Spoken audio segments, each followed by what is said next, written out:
Before we begin the story, let us know where you're watching from by leaving a comment below. Don't forget to like and subscribe. Have a wonderful day. Enjoy the story, everyone. The morning air smelled of salt and destruction. Serena Brooks stood in front of what remained of Brooks Flow Cafe, her dream reduced to splintered wood and shattered glass. Hurricane Clara had swept through Miami with vengeful fury 3 days ago, leaving a trail of devastation in its wake. "It's all gone," she whispered, her voice barely audible over the distant sound of chainsaws and emergency vehicles still clearing the streets. 6 months of savings, 2 years of planning, and just 8 weeks of actually being open all washed away in a single night. The small coffee counter, where she'd served her grandmother's secret recipe Cuban coffee, lay crushed under a fallen beam. The hand-painted mural of the Miami coastline, that local artist Javier had spent weeks perfecting, was now just fragments of color among the debris. Serena stepped carefully through what had once been her front door, wincing as broken glass crunched beneath her boots. The waterline on the remaining walls showed how high the storm surge had reached, nearly 5 feet. Everything below that mark was ruined. The antique espresso machine she'd restored herself, the custom-built pastry case, even the old family photos she'd hung to make the space feel like home. She bent down to retrieve a waterlogged menu card, the ink bleeding across the paper. Her grandmother's recipes: cafecito, pastelito de guayaba, tres leches, cake listed in both English and Spanish. Serena had wanted everyone to feel welcome here. Serena's phone buzzed in her pocket. Her insurance agent again. She let it ring through to voicemail. No point answering when she already knew what he would say. Act of God, limited coverage, deductible too high. The technical terms that essentially meant she was on her own. The phone buzzed again immediately after. This time her landlord, another call she couldn't bear to answer. The cafe space rent was due in a week, and her apartment rent was already 2 weeks late. Serena. She turned to find her best friend Lila picking her way through the rubble, careful not to snag her nurse's scrubs. Lila had come straight from her night shift at Miami General, dark circles under her eyes indicating she hadn't slept yet. "You shouldn't be here," Serena said, wiping quickly at her eyes. "You need rest, and you need a friend." Lila wrapped an arm around Serena's shoulders. "Any word from the insurance company?" Serena laughed bitterly. "They'll cover about 20% of the damage, barely enough to haul away the debris, let alone rebuild. What about a loan? Your credit's good. 3 banks, 3 rejections." Serena kicked at a piece of broken tile. "Apparently, being wiped out by a hurricane makes me a high-risk investor." Lila's eyes narrowed. "Like what? Selling your organs?" "At this point, I'm considering it." Serena wasn't entirely joking. The cafe had been more than a business. It was her heritage, her grandmother's recipes finally having a home outside their family kitchen. Now, with the foreclosure notice on her apartment already in the mail, she had nowhere to live and no business to rebuild. "Did you try calling that small business association, the one that helps with disaster relief?"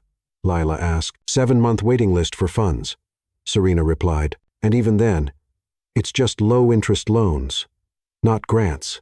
She sighed. "I don't want to just survive, Elle. This cafe was supposed to be my future. There might be another way," Lila said hesitantly after a long pause. "But you're not going to like it." Serena raised an eyebrow. "I'm living on your couch and about to lose everything I've worked for. Try me." Lila pulled her away from the rubble toward her car. "Not here. Let's get coffee first." The irony of which is not lost on me. 20 minutes later, they sat in a corner booth of a generic chain coffee shop, Serena grimacing as she sipped what passed for a cortado here. "This is an insult to coffee everywhere," she muttered, adding more sugar in a futile attempt to improve the taste. "So," Serena prompted, "this mysterious solution you mentioned?" Lila fidgeted with her cup. "I overheard something at the hospital. There's this patient, well, not really a patient. He owns half the hospital wing. Get to the point, Elle. Damian Knight is looking for a surrogate, but not the traditional way." Lila leaned in, lowering her voice. "He wants to conceive naturally, one time only, with someone healthy, intelligent, and attractive. In exchange, he's offering enough money to."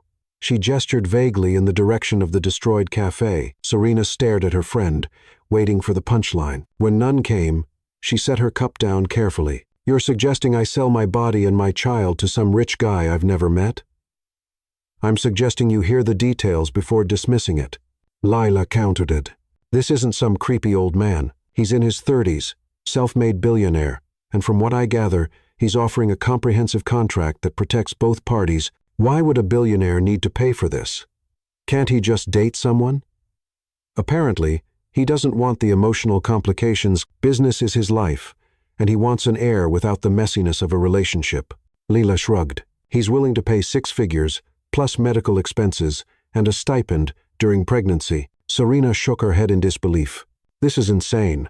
I'm not that desperate. But even as she said it, her mind calculated the mortgage payments piling up, the suppliers she still owed, the loans that would follow her for decades. The cafe had been her last connection to her grandmother, the woman who had raised her after her parents died, who had taught her that food was love made tangible. And what happens to the baby afterward? I'm just supposed to hand over my child and cash the check. The thought made her stomach turn. From what I understand, you'd have some visitation rights, but he'd have primary custody.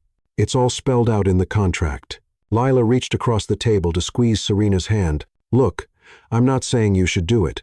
I'm just laying out an option because I can't stand seeing you lose everything you've worked for. Serena pulled her hand away, suddenly feeling trapped. The coffee shop's walls seemed to close in around her, the chatter of other customers growing distant as her thoughts raced. Was she really considering this? What would her grandmother say? Just think about it, Lila said, sliding a business card across the table. His assistant's contact information. The worst that happens is you meet him and say no. Serena picked up the card-heavy cardstock with embossed lettering. Valeria Cruz, Executive Assistant to Damian Knight. Knight Enterprises. I'll think about it, she said finally, tucking the card into her pocket. But only because I've officially hit rock bottom. What she didn't say was that rock bottom felt a lot like standing in quicksand, and she was sinking fast enough to grab at any rope, no matter how repulsive the hand holding it might be. That night, alone on Lila's couch, with the foreclosure notice in one hand and the business card in the other, Serena made the call. She had exactly 3 weeks before the bank took everything, and her grandmother had always told her that pride made a poor bedmate when survival was at stake. The assistant answered on the second ring, her voice crisp and professional. Mr. Knight can see you tomorrow at 2:00 p.m. The car will pick you up at 1:30. No questions asked, no details required, as if Serena was simply another business transaction waiting to be processed. I thank you, Serena managed to say, her throat suddenly dry. Should I bring anything? A resume or... She trailed off, realizing how absurd the question was. What qualifications did one need to sell their womb, Mr. Knight has already reviewed your background. Just be punctual. The line went dead before Serena could ask how Damian Knight knew anything about her. As she set the phone down, Serena caught sight of her reflection in Lila's darkened television screen. The woman looking back at her seemed like a stranger, desperate, cornered, considering something she would have found unthinkable just days ago. Just a meeting. She told her reflection, you're just going to hear him out. But as she lay awake that night, watching headlights trace patterns across Lila's living room ceiling, Serena wondered how much of her soul she was willing to trade to keep her dreams alive. Tomorrow, she would find out exactly what the going rate was. Chapter 2. The Proposition. The black car arrived precisely at 1:30 p.m. Serena watched it from Lila's apartment window, a sleek Mercedes with tinted windows that seemed to absorb the Miami sunlight rather than reflect it. The driver, dressed in a crisp suit despite the heat, exited and scanned the building numbers before checking his watch. Well, that's punctual, Lila said from behind her. You sure you don't want me to come with you? Serena shook her head, smoothing down the front of her navy blue dress, the only professional outfit she'd managed to salvage from her flooded apartment. I need to do this alone. Just remember, you can walk away at any point. Lila squeezed her shoulder, no matter how intimidating he is. Serena had spent half the night researching Damian Knight. Business magazines called him brilliant, ruthless, innovative. Social media branded him cold, calculating, devastatingly handsome. Every article mentioned his intensely private nature and laser focus on expanding Knight Enterprises from tech into healthcare, real estate, and green energy. None explained why a man who could have anything would need to hire a woman to bear his child. Downtown Miami, skyscrapers gleamed in the afternoon sun, survivors of the hurricane that had devastated the smaller structures. The car pulled up to one of the tallest, a modern glass tower with Knight Enterprises emblazoned across the top in understated lettering. Miss Brooks, the driver said, opening her door, please proceed to the private elevator. Miss Cruz will meet you there.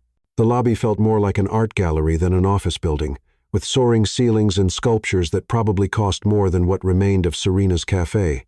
A woman waited by a sleek elevator set apart from the main bank hall, impeccably dressed, with a tablet in hand. Miss Brooks, Valeria Cruz. Her handshake was firm, professional. Follow me, please. The elevator required a key card and fingerprint scan. Mr. Knight values his privacy, Valeria explained as they ascended. The top 3 floors are his exclusive domain. Serena nodded, her mouth suddenly dry. How many women has he interviewed for this position? Valeria's expression remained neutral. You're the first. The elevator doors opened directly into a vast office space. Floor-to-ceiling windows offered a panoramic view of Miami's glittering bay, the beach, and, in the distance, the neighborhood still recovering from the hurricane. Serena could almost see the flattened remains of her cafe from this height. Mr. Knight will join you momentarily. Would you like water? Coffee? No, thank you, Serena managed, though her throat felt like sandpaper. Valeria disappeared through a side door.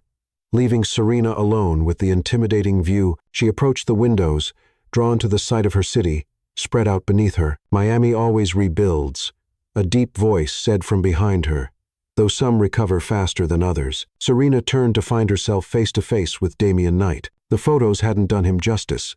Tall, with broad shoulders and an athletic build, he carried himself with the easy confidence of someone accustomed to power. His dark hair was cut short, emphasizing the sharp angles of his face.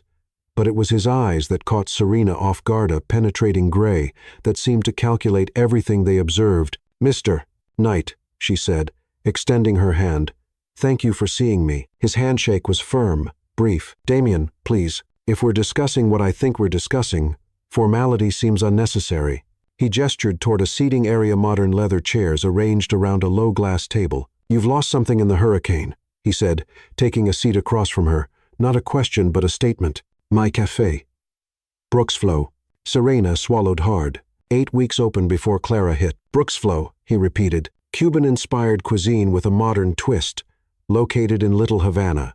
Your grandmother's recipes formed the foundation of your menu. Serena blinked in surprise. You've done your research. I never enter negotiations uninformed. He leaned forward slightly. I know about the 3 bank rejections, the insurance settlement that covers barely a fifth of your losses, the foreclosure notice on your apartment, your excellent credit score until 3 weeks ago, your culinary degree from Johnson & Wales, your grandmother who raised you after your parents died in that car accident when you were 11. A chill ran through Serena despite the comfortable temperature. That's thorough. I'm trusting you with something precious to me. Due diligence is required. His expression softened marginally. I'm sorry about your cafe. The review in the Miami Herald suggested it had exceptional potential. He stood and walked to a sideboard, where he poured 2 glasses of water. Which brings us to why you're here. He handed her a glass, and Serena took it gratefully, using the moment to gather her composure. My friend mentioned you're looking for a surrogate. Not exactly. Damian returned to his seat. A surrogate carries another couple's embryo. What I'm proposing is a natural conception, resulting in a child that would be biologically both of ours, though legally primarily mine. The clinical way he described it made Serena's skin crawl, yet his directness was almost refreshing after days of sympathetic platitudes from bank managers. Why? The question slipped out before she could stop herself. Why this arrangement instead of the usual ways people have children? Something flickered in his eyes' amusement. Perhaps. The usual ways involve lengthy emotional entanglements that I have neither the time nor inclination for. My company demands my complete focus. I don't date, Miss Brooks. I don't do relationships. But you want a child. I want an heir, he corrected. Someone to build this legacy for. Someone to continue what I've started when I'm gone. That sounds very medieval, Serena said before she could think better of it. To her surprise, he smiled a brief, genuine expression that transformed his face. Perhaps, but pragmatic. I'm 38. Building something that will outlast me has become a priority. He reached for a leather portfolio on the table, opening it to reveal a document several inches thick. This is the agreement I'm proposing. My attorneys have drafted it to protect both our interests. Serena stared at the contract, its legal terminology swimming before her eyes. Could you just explain it in simple terms first? Damian nodded. The terms are straightforward. We would have one night together with the explicit purpose of conception. Following confirmation of pregnancy, I would provide financial support throughout the pregnancy, medical care, living expenses, nutritional needs. Upon delivery of a healthy child, you would receive the agreed-upon sum. The child would legally be mine, with you having limited visitation rights if you desire them, and the amount is $2 million, plus all expenses during pregnancy. Serena nearly choked on her water. The figure was far more than she needed to rebuild the cafe and clear her debts. That's significant. I don't undervalue important services, Damien said simply. And bringing my child into the world is perhaps the most important service anyone could provide me. Serena set her glass down carefully. What if I don't get pregnant? We try once more. If that fails, you receive a consolation payment of $100,000 for your time and effort. His gaze was steady, unemotional. There are medical screenings first, of course. My doctor would examine you tomorrow if you agree to move forward, and if I have pregnancy complications, or if Serena forced herself to say it, if I miscarry, full medical care, regardless of outcome, half payment in case of late-term loss. He spoke as if discussing a business merger rather than the potential loss of a child. Serena stood abruptly, needing space from his calculating presence. She walked back to the windows, looking out at the city where her dreams lay in ruins. $2 million would not only rebuild her cafe, but could fund several locations. She could create the restaurant empire her grandmother had always believed she was capable of building. All it would cost was 9 months of her life, and giving up a child. I would need my own lawyer to review this, she said without turning around. Of course, I've taken the liberty of providing a list of reputable attorneys who specialize in reproductive law. You may choose any of them, and I'll cover their fees, regardless of your final decision. Serena turned back to face him. Why me? With your resources, you could have approached anyone. For the first time, Damien seemed slightly uncomfortable. He stood, joining her by the window, careful to maintain a respectful distance. Genetics matter to me. Your medical history is excellent. No hereditary conditions of concern. Your intelligence is evident in your academic performance and business planning. Your appearance is, his eyes briefly scanned her face, aesthetically pleasing. Your demonstrated resilience and determination in building your business suggests character traits I would value in a child. You make me sound like a prize-breeding mare, Serena said, unable to keep the edge from her voice. I make you sound like what you are, a potential genetic contributor to the most important project of my life. His voice remained even. I'm not looking for a wife, Miss Brooks. I'm not looking for love. I'm looking for the right genetic match and a clear arrangement without messy emotions. And you think having a child isn't messy? That feelings won't complicate things? With proper legal boundaries, complications can be minimized. He returned to the table, closing the portfolio. Take the contract. Have your attorney review it. You have 3 days to decide. Serena felt dismissed, yet also strangely empowered.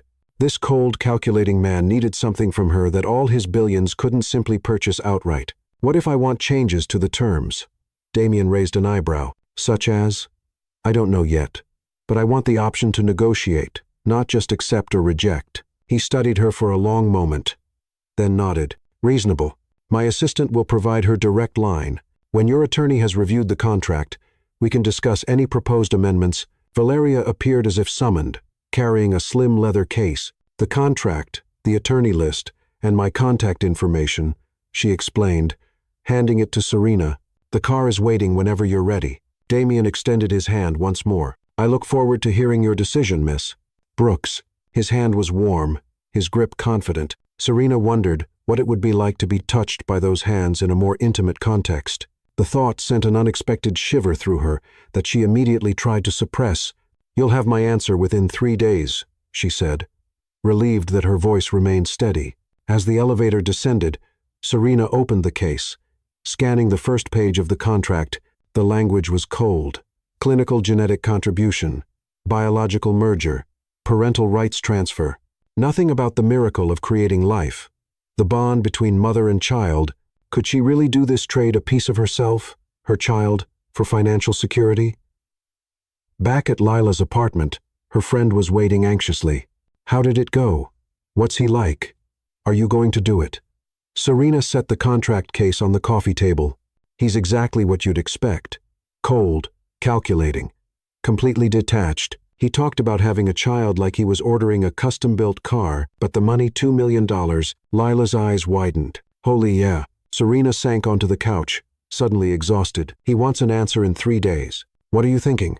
Serena stared at the leather case. Inside was the potential salvation of her dreams, the resurrection of her cafe, financial security she'd never imagined possible, all in exchange for a child she hadn't planned on having anyway, at least not anytime soon. I'm thinking I need to find a lawyer, and then I need to decide how much of my soul I'm willing to sell to this devil in a bespoke suit. What she didn't say, couldn't admit even to Lila, was that beneath her disgust at the clinical nature of his proposal, she'd felt something else during that meetinga, flicker of attraction, unwanted and inconvenient.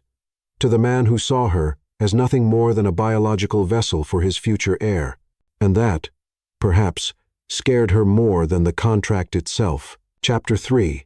The Arrangement. 3 days of legal consultations, sleepless nights, and endless debates with Lila had led to this moment. Serena stood outside Damien Knight's penthouse door, contract in hand, heart pounding. After multiple revisions and negotiations, some of which had surprised her by being accepted without argument, she had signed the agreement that morning.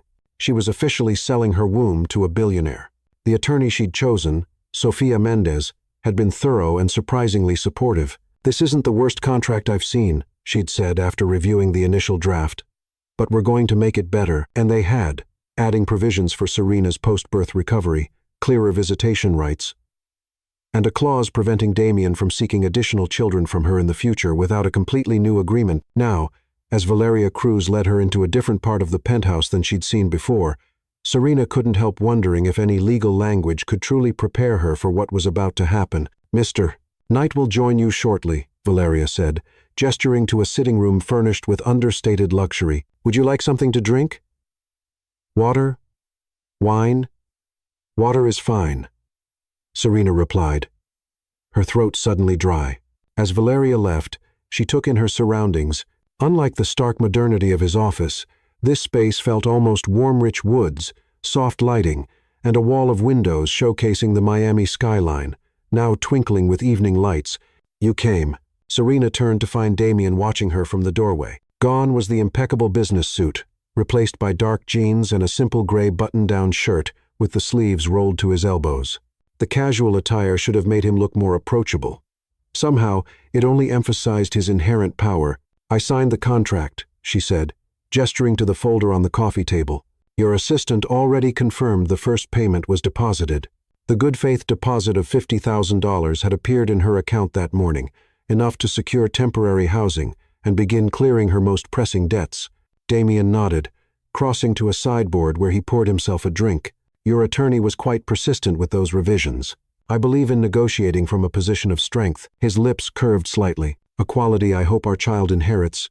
"Our child?" The words hung in the air between them, making the purpose of the evening impossible to ignore. Serena's stomach tightened with anxiety. "The medical screening confirmed you're ovulating," Damien continued, his tone clinically detached once more. "The timing is optimal." Serena fought the urge to flee. This was happening. This was really happening. "I know. Your doctor was very thorough." An awkward silence fell. For all his meticulous planning, Damien seemed suddenly uncertain how to proceed. He took a sip of his drink, then set it down untouched. "There's a guest room prepared if you'd prefer to prepare yourself," he said finally. "Or we could have dinner first." The thought of sitting through a meal with the tension hanging between them was unbearable. "I think I'd rather just get this over with," Serena said, then winced at her phrasing. "That came out wrong." "No, it didn't. This is a transaction, not a seduction." Damien's voice was flat, but something flickered in his eyes. "Follow me." He led her down a hallway to what was clearly the master suite, spacious room dominated by a large bed with simple, elegant bedding. The lights were dimmed, and floor-to-ceiling windows revealed a breathtaking view of the ocean in the distance. "The bathroom is through there if you want privacy," Damien said, gesturing to a door. "Take whatever time you need." Serena nodded, grateful for the momentary escape. The bathroom was larger than her entire former apartment. With a marble shower that could have held 6 people, she stared at her reflection in the mirror, hardly recognizing the woman looking back at her. "You can do this," she whispered to herself. "It's just sex. Clinical, contractual sex." She splashed water on her face, took a deep breath, and returned to the bedroom. Damien had removed his shirt, revealing a physique that spoke of regular workouts despite his demanding schedule. He stood by the windows, his back to her, tension evident in his shoulders. I've never done anything like this before, he admitted without turning. Despite what you might think, I don't make a habit of arrangements like this. Something in his confession made him seem suddenly human, vulnerable even. Serena approached slowly. Neither have I. When he turned to face her, the clinical detachment she'd seen in his office was gone. In its place was something raw, almost hungry. The contract specifies 1 night, he said, his voice lower than before. Perhaps we should make it count. Serena had expected mechanical, efficient coupling, the minimum required to achieve their goal. She was wholly unprepared for the way Damien crossed the space between them and seized her face in his hands, his eyes searching hers for permission. "May I?" he asked simply. She nodded, unable to form words as his thumb traced her lower lip. The kiss surprised her not, the hard, dominating pressure she'd expected from a man used to command, but something exploratory, almost questioning. Serena found herself responding, her hands moving to his chest, feeling his heartbeat racing beneath her fingertips. What followed was nothing like the clinical procedure outlined in their contract. Damien touched her with reverent attention, learning her body's responses with the same focus he likely gave to complex business negotiations. Clothes were removed slowly, each new expanse of skin explored with hands and lips. When he finally laid her on the bed, Serena was stunned by her own desire. This was supposed to be a transaction, a means to an end. Yet as Damien moved above her, his eyes never leaving hers, something shifted between them. "You're beautiful," he whispered, the words seemingly torn from him against his will. Serena felt a power. She hadn't expected the power to crack the composure of this controlled man, to draw unexpected tenderness from someone who prided himself on emotional detachment. She pulled him closer, her body arching into his, no longer simply accommodating but actively seeking. Their coupling was neither the mechanical act she dreaded nor the cold transaction he'd proposed. Instead, it was heat and connection. Bodies finding a rhythm that belied their status as strangers. Damien whispered her name as they moved together, the sound of it on his lips unexpectedly intimate. When release came, it swept through them both with an intensity that left Serena gasping. Damien held her tightly, his face buried in her neck, his breathing ragged against her skin. For several long moments, they remained entwined. The line between business arrangement and genuine connection blurred beyond recognition. Reality returned slowly. Damien rolled away first, his expression unreadable in the dim light. The careful distance he'd maintained in all their previous interactions seemed impossible now that they'd shared such intimacy. Yet Serena could almost see him rebuilding his walls, brick by brick. "I hope that was satisfactory," he said finally, the formality of his words at odds with the lingering heat between them. Serena almost laughed at the absurdity. "Yes, very effective. Good." He stood, reaching for his discarded clothes. "You're welcome to stay the night. The guest room is prepared, or you can remain here." The hesitation in his offer told her which he preferred. Despite their unexpected chemistry, Damien clearly needed to re-establish boundaries. "I think the guest room would be best," she said, gathering her own clothes. "We agreed this was just 1 night." He nodded, relief and something like disappointment flashing across his face. "Of course, Valeria will show you out in the morning. My schedule requires an early start." Just like that, they were back to business. Except Serena couldn't forget the way he'd looked at her, touched her, whispered her name. Couldn't forget the moment his careful control had shattered, revealing something almost vulnerable beneath. In the guest room, surrounded by luxurious furnishings that would have impressed her just days ago, Serena stared at the ceiling and wondered what she'd gotten herself into. The contract had accounted for every practical aspect of their arrangement: financial support, medical care, legal rights. What it hadn't accounted for was chemistry, connection, the possibility that what should have been clinical might instead be complicated by something dangerously close to desire. It was just sex, she told herself firmly. Good sex, but still just a means to an end. Yet, as sleep finally claimed her, Serena couldn't shake the feeling that something fundamental had shifted. The neat, contractual arrangement they'd agreed to had just become infinitely more complex, and neither of them had thought to include a clause covering unexpected attraction.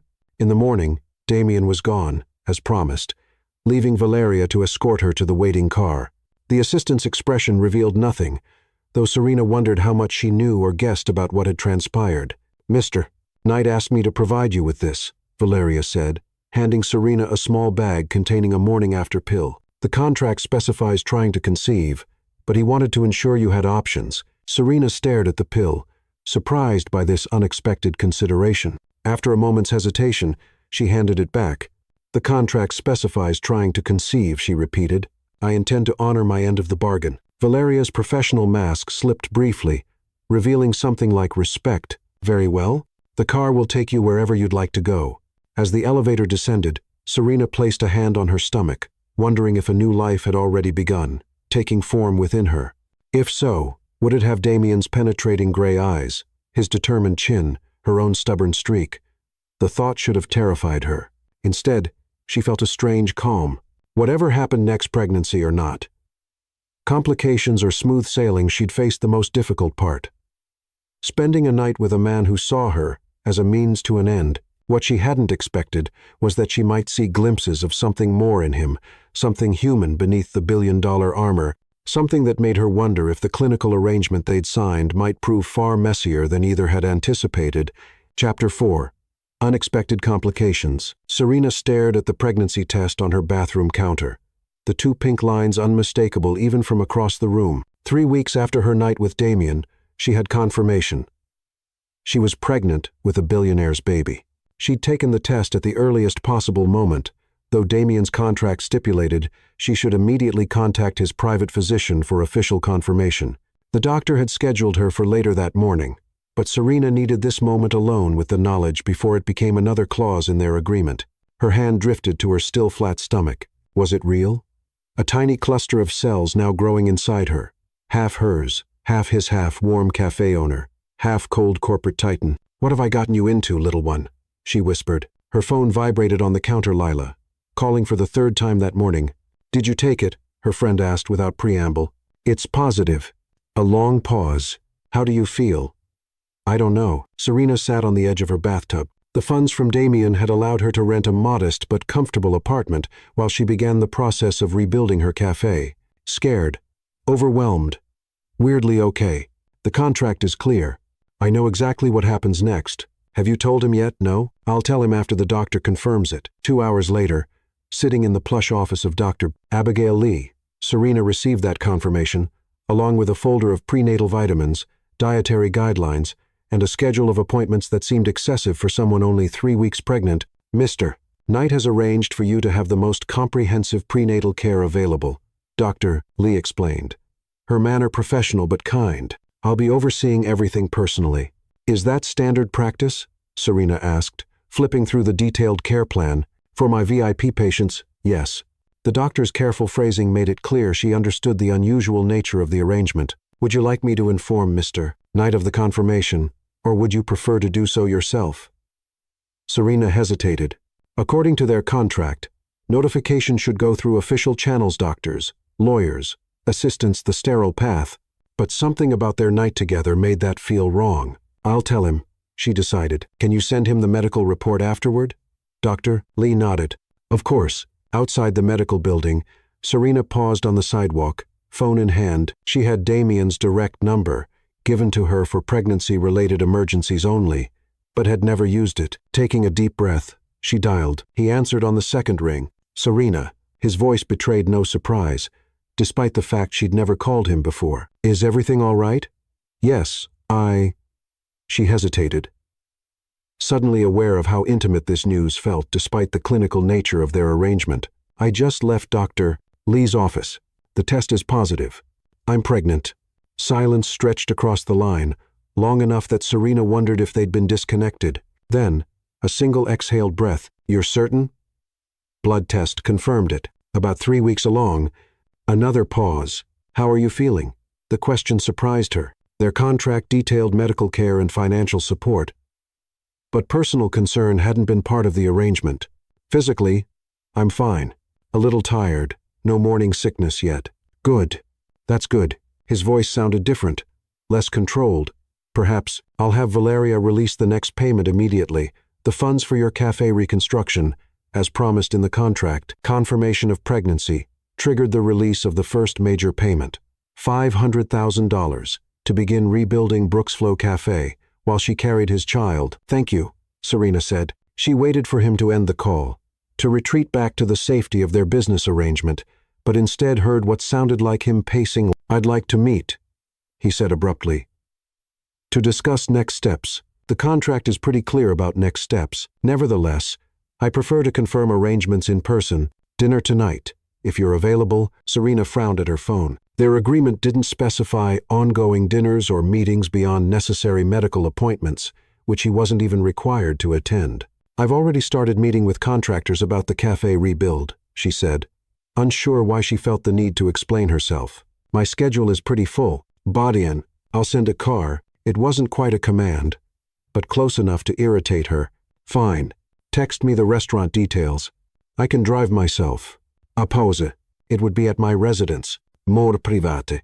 The memory of his penthouse and his bedroom flashed vividly in her mind. I'd prefer a public place. She could almost hear his frown. Very well. Merida at 8. I'll make reservations.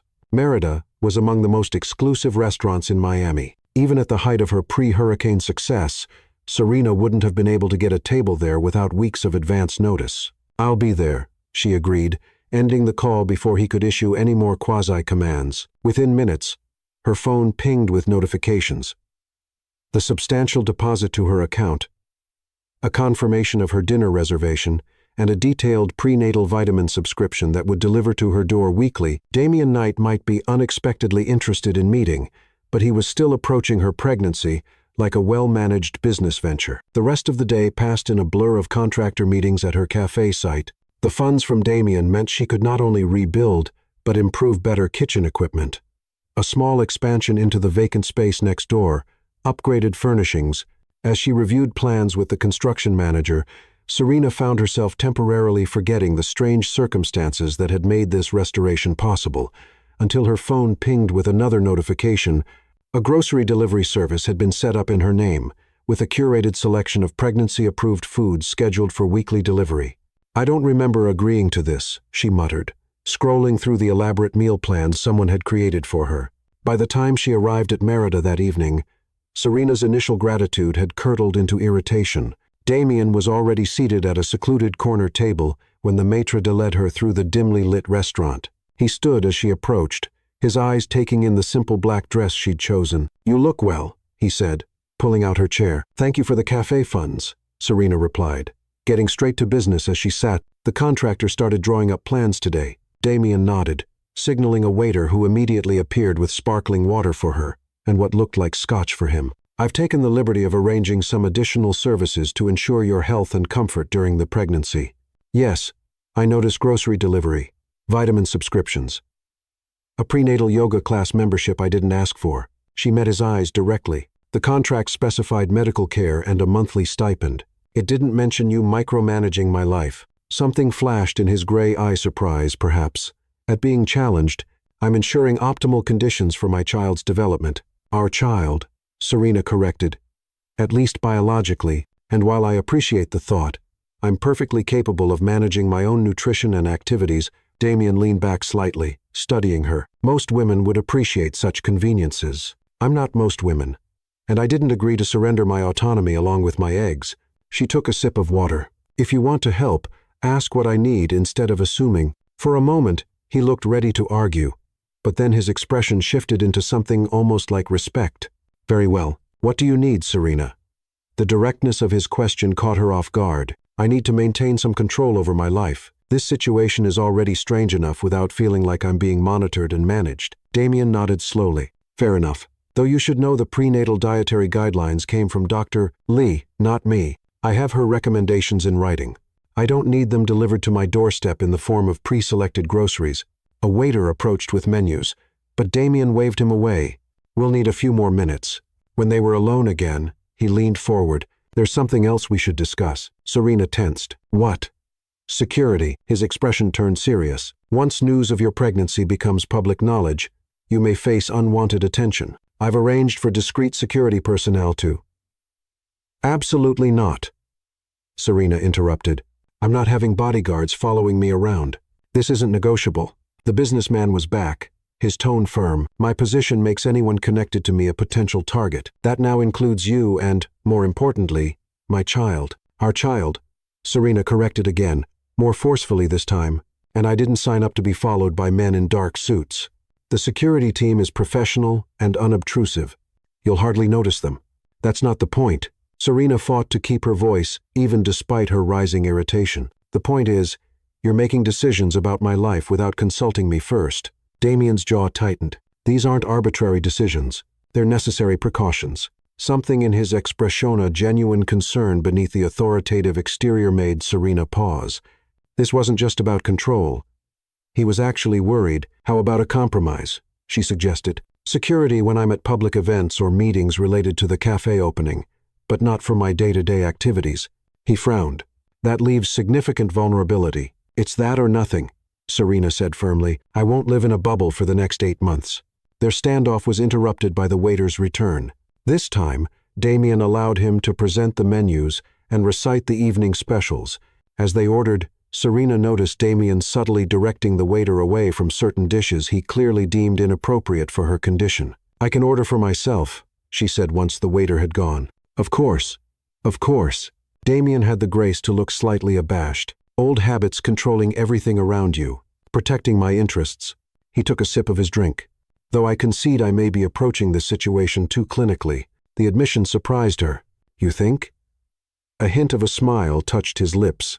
Our arrangement is unusual. I'm not accustomed to sharing decision-making when it comes to important projects. I'm not a project, Serena said quietly, and neither is this baby. Something flickered in his eyes, discomfort, perhaps, or realization. No, you're not. He set his glass down carefully. I apologize if my actions have seemed overbearing. My intention was to provide support, not to control. The apology, however qualified, was unexpected. Serena studied him across the table, remembering the flashes of vulnerability she'd glimpsed during their night together. Beneath the billionaire exterior was a man used to maintaining control at all costs.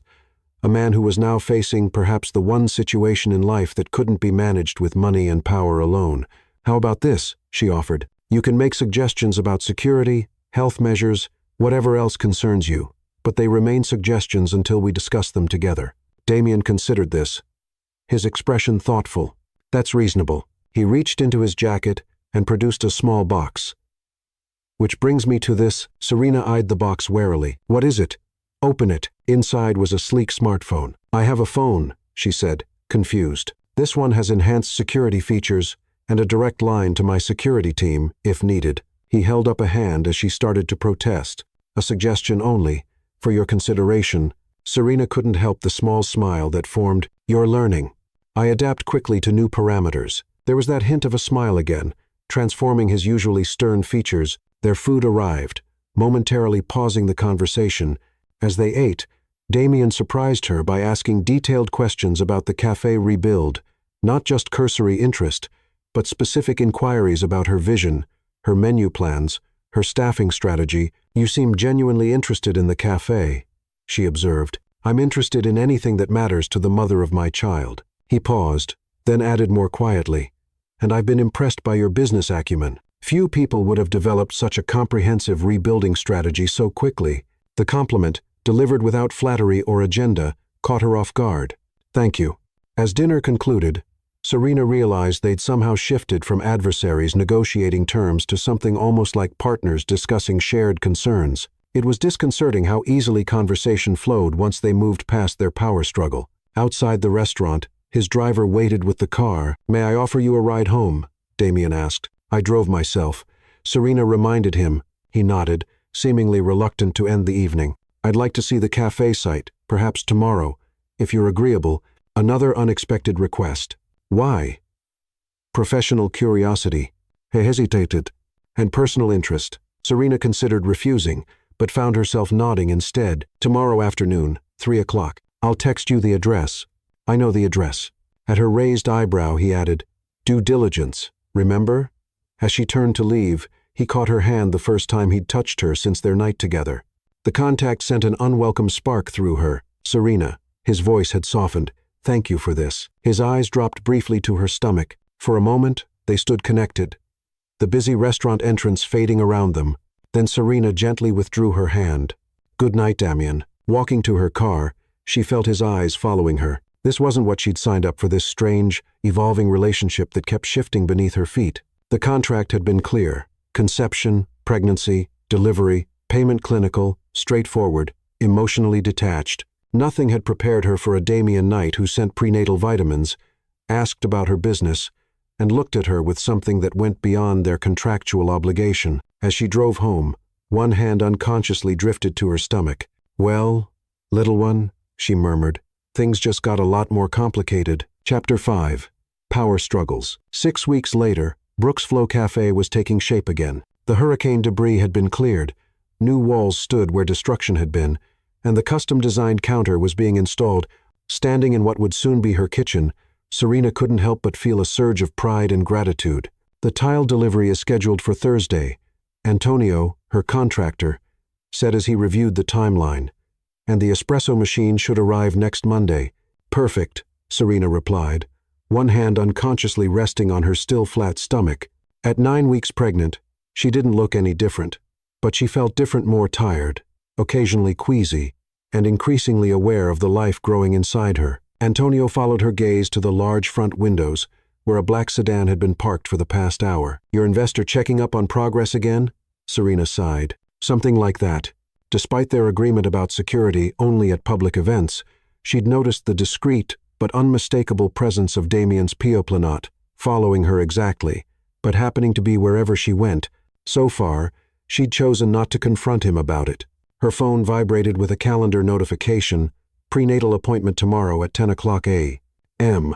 Below it was a text message from Damien: "We'll join you for the ultrasound. Car will pick you up at 9:30. Not a question, a statement. Serena typed back: "I can drive myself. See you there if you'd like to attend." 3 dots appeared, disappeared, then reappeared. Finally, "As you wish. I'll meet you at Dr. Lee's office." A small victory in their ongoing power struggle. Since confirming her pregnancy, Damien had inserted himself into her life in ways the contract never specified, calling daily for updates, arranging deliveries of pregnancy-appropriate foods, insisting on reviewing the cafe reconstruction plans for safety considerations. The cafe itself was progressing faster than expected, largely because Damien had connections with suppliers and contractors that moved Serena to the front of every waiting list. She appreciated the help, but resented the implication that she couldn't manage on her own. "Miss Brooks?" Antonio's voice pulled her back to the present. "The lighting fixture chrome or brass finishes?" "Brass," she decided. "Warmer aesthetic." After finalizing the remaining details, Serena left the construction site, deliberately walking past the black sedan. The driver studiously avoided eye contact, confirming her suspicions. Shaking her head, she got into her own car and headed to Lila's apartment for their weekly dinner. "He still having you followed?" Lila asked later, as they sat on her balcony, the Miami sunset painting the sky in brilliant oranges and pinks. "Not officially following, just conveniently positioned wherever I go." Serena stabbed at her salad. "It's infuriating, but also kind of sweet," Lila suggested with a raised eyebrow. "He's clearly concerned about you." "He's concerned about his investment," Serena corrected, though she wasn't entirely convinced of her own words. Damien's behavior went beyond prudent monitoring of a business arrangement. "Speaking of which, how was your dinner with him last week?" Lila leaned forward eagerly, like a business meeting with undertones of something else. Serena couldn't quite define the strange energy that existed between them now. "He spent 20 minutes discussing the nutritional benefits of different prenatal supplements, then asked about my grandmother's recipes for the cafe." "Sounds riveting," Lila laughed. "The strangest part is that he seems genuinely interested, not just making conversation." Serena set down her fork. "Yesterday, he sent over a rare Cuban cookbook from the 1950s that he happened to find at an auction." "Who does that?" "A man who's developing feelings for the mother of his child." Serena shook her head firmly. "That's not part of our arrangement. He wants an heir, not a relationship." "Sometimes what we want and what we get are different things," Lila said wisely. The next morning at Dr. Lee's office, Serena arrived to find Damien already waiting in a private room, reviewing emails on his phone. He stood immediately when she entered. "You're looking well," he said, his eyes scanning her as if checking for visible changes. "I feel fine," she replied. "Morning sickness hasn't been too bad." An awkward silence fell between them, broken when Dr. Lee entered with a warm smile. "Good morning. We're doing an ultrasound today to check development and get a more precise due date." As Serena lay back on the examination table, she was acutely aware of Damien standing nearby. His usual commanding presence somehow subdued in this medical setting. When Dr. Lee applied the cold gel to her stomach, she flinched slightly. "Sorry about that," the doctor said. Let's see what we've got here. The room filled with a rapid whooshing sound, the baby's heartbeat. Serena's own heart seemed to stop for a moment, as the reality of the life inside her became undeniably concrete. "There's your baby, doctor," Lee said, pointing to a small shape on the screen, measuring right on track for 9 weeks. Strong heartbeat. "It's so tiny," Serena whispered. She glanced at Damien and was startled by his expression, a mixture of awe and vulnerability she'd never seen on his face before. His eyes were fixed on the screen, his usual mask of control completely gone. "That's our child," he said softly, as if to himself. Something shifted in the room, the emotional weight of the moment transcending their contractual relationship. This wasn't just a business arrangement anymore. It was a life they had created together, however clinical the circumstances. The moment broke when Dr. Lee finished the examination and handed Serena tissues to wipe away the gel. "Everything looks perfect. I'll print some images for you both." As Serena sat up and adjusted her clothing, Damien seemed to collect himself, the businessman returning as he asked Dr. Lee detailed questions about development milestones and optimal nutrition. In the hallway afterward, he held the envelope containing the ultrasound images, looking uncharacteristically uncertain. "Would you like these? I can have copies made. We can share them," Serena said, surprised by her own generosity. "You keep those. I have the real thing with me all the time anyway." She gestured to her stomach with a small smile. Damien nodded, carefully tucking the envelope into his suit jacket. "I have a meeting with the hospital board at noon, but I'd like to see the cafe progress afterward. Would 4 o'clock work for you?" Again, not quite a question, not quite a command. Serena considered refusing on principle, but found herself saying, "4 is fine. I'll meet you there." That afternoon, Damien arrived precisely on time, having exchanged his formal suit for more casual dark jeans and a light blue button-down shirt. Even in relaxed clothing, he exuded authority as he examined the reconstruction. "The support beams should be hurricane-reinforced," he said, inspecting the framework. "And you'll want impact-resistant glass for these front windows." Serena crossed her arms. "The contractor already recommended those upgrades. We're implementing them." "Good." Damien nodded approvingly. "What about a backup generator?" "Power outages are common during storm season, already in the plans." She couldn't keep the edge from her voice. "Contrary to what you might think, I can manage a business renovation without supervision." He turned to her, eyes narrowing slightly. "I never suggested otherwise. Your actions suggest otherwise. The daily check-ins, the unannounced visits, the security detail I explicitly said I didn't want." The frustration she'd been containing for weeks finally boiled over. "This isn't what we agreed to, Damien." "Circumstances change," he said simply. "The contract covered the basic arrangement. It couldn't anticipate every detail. It certainly didn't anticipate you micromanaging my life." Her voice rose enough that Antonio glanced over curiously from across the room. Damien took her elbow gently, guiding her toward the back office area for privacy. The touch sent an unwelcome spark through her arm. "I am not micromanaging," he said, his voice low and controlled. "I'm taking an interest in the well-being of my child and, by extension, you. An interest is asking how I'm feeling. What you're doing is surveillance and interference." His jaw tightened. "You agreed to security at public events. The cafe reconstruction qualifies. A car parked outside my apartment at night doesn't." Serena countered. "Yes, I noticed. Every night this week." For a moment, Damien looked almost abashed, then his expression hardened again. "My child deserves protection. So does its mother. I am not just a vessel for your heir." The words came out louder than she intended, echoing in the unfinished space. "I'm a person with my own life, my own business, my own decisions to make. You can't control everything, Damien, no matter how much money you have." They stood facing each other, the tension between them electric. His gray eyes had darkened with anger, but there was something else there, to a heat that had nothing to do with their argument. "I don't aim to control you," he said finally, his voice dropping. "I aim to protect what matters to me." "And what exactly matters to you? Just the baby, or something else?" Serena challenged, stepping closer. The air between them seemed to thin. For a heartbeat, she thought he might kiss her, and worse. She wanted him to. The memory of their night together flashed vividly in her mind. Instead, Damien stepped back, his expression closing off. "The agreement matters. Our child matters. The rest is irrelevant." "Is it?" Serena pressed. "Then why are you here, Damien? Why the cookbook?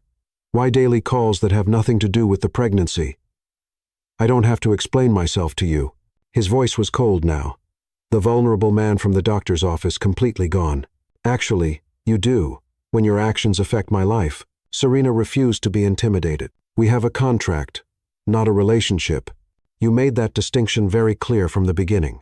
Something flickered in his eyeshirt, perhaps, though she couldn't imagine why.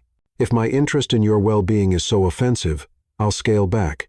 You'll receive updates through Dr. Lee and Valeria going forward. The formal tone felt like a slap after weeks of almost friendly interactions.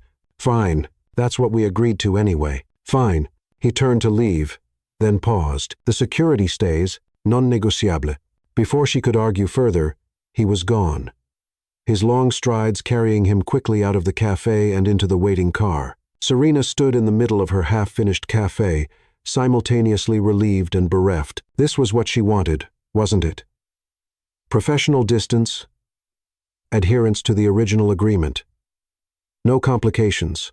Yet, as she watched his car pull away, she couldn't ignore the hollow feeling in her chest. Somewhere along the way, their clinical arrangement had developed undertones of something else, something neither of them had bargained for. That evening, her phone remained silent, no texts asking about her dinner choices, no calls checking on her symptoms, no updates about prenatal vitamins or cafe supplies. Just as she'd insisted, just as they'd agreed, Serena placed her hand on her stomach, where their child grew, oblivious to the complicated emotions swirling between its parents. Your father is the most infuriating man I've ever met, she told the baby. Controlling, demanding, impossible. She paused, remembering the look on Damien's face when he saw the ultrasound, that moment of pure, unguarded wonder. But there might be more to him than that, she admitted softly, and that's what scares me. Chapter 6. Forbidden feelings. 2 weeks of professional distance had left Serena both relieved and strangely bereft. True to his word, Damien had scaled back his involvement to formal updates through Valeria and Dr. Lee. No more surprise visits, no more daily calls, no more unsolicited deliveries of pregnancy supplements. The security detail remained, however, a silent, dark car that appeared wherever she went. She'd given up fighting that particular battle. Brooks Flow Cafe was nearly ready for its grand reopening, scheduled for next weekend. The renovation had surpassed her original vision, partly due to Damien's connections that had expedited permits and deliveries. Though she was reluctant to give him credit, the sign installation is complete, Antonio announced as Serena inspected the newly tiled kitchen floor. Want to see? Outside, the neon Brooks Flow sign glowed against the twilight sky, its blue letters a perfect match to her grandmother's favorite color. Beneath it, in smaller script, inspired by Elena. Tears pricked at Serena's eyes. Her grandmother would have loved this place bigger and better than before, but still carrying the spirit of her recipes and traditions. It's perfect, she whispered. Miss Brooks? One of the workmen approached. There's a delivery for you in the back office. A package sat on her desk, a small, elegant box tied with ribbon.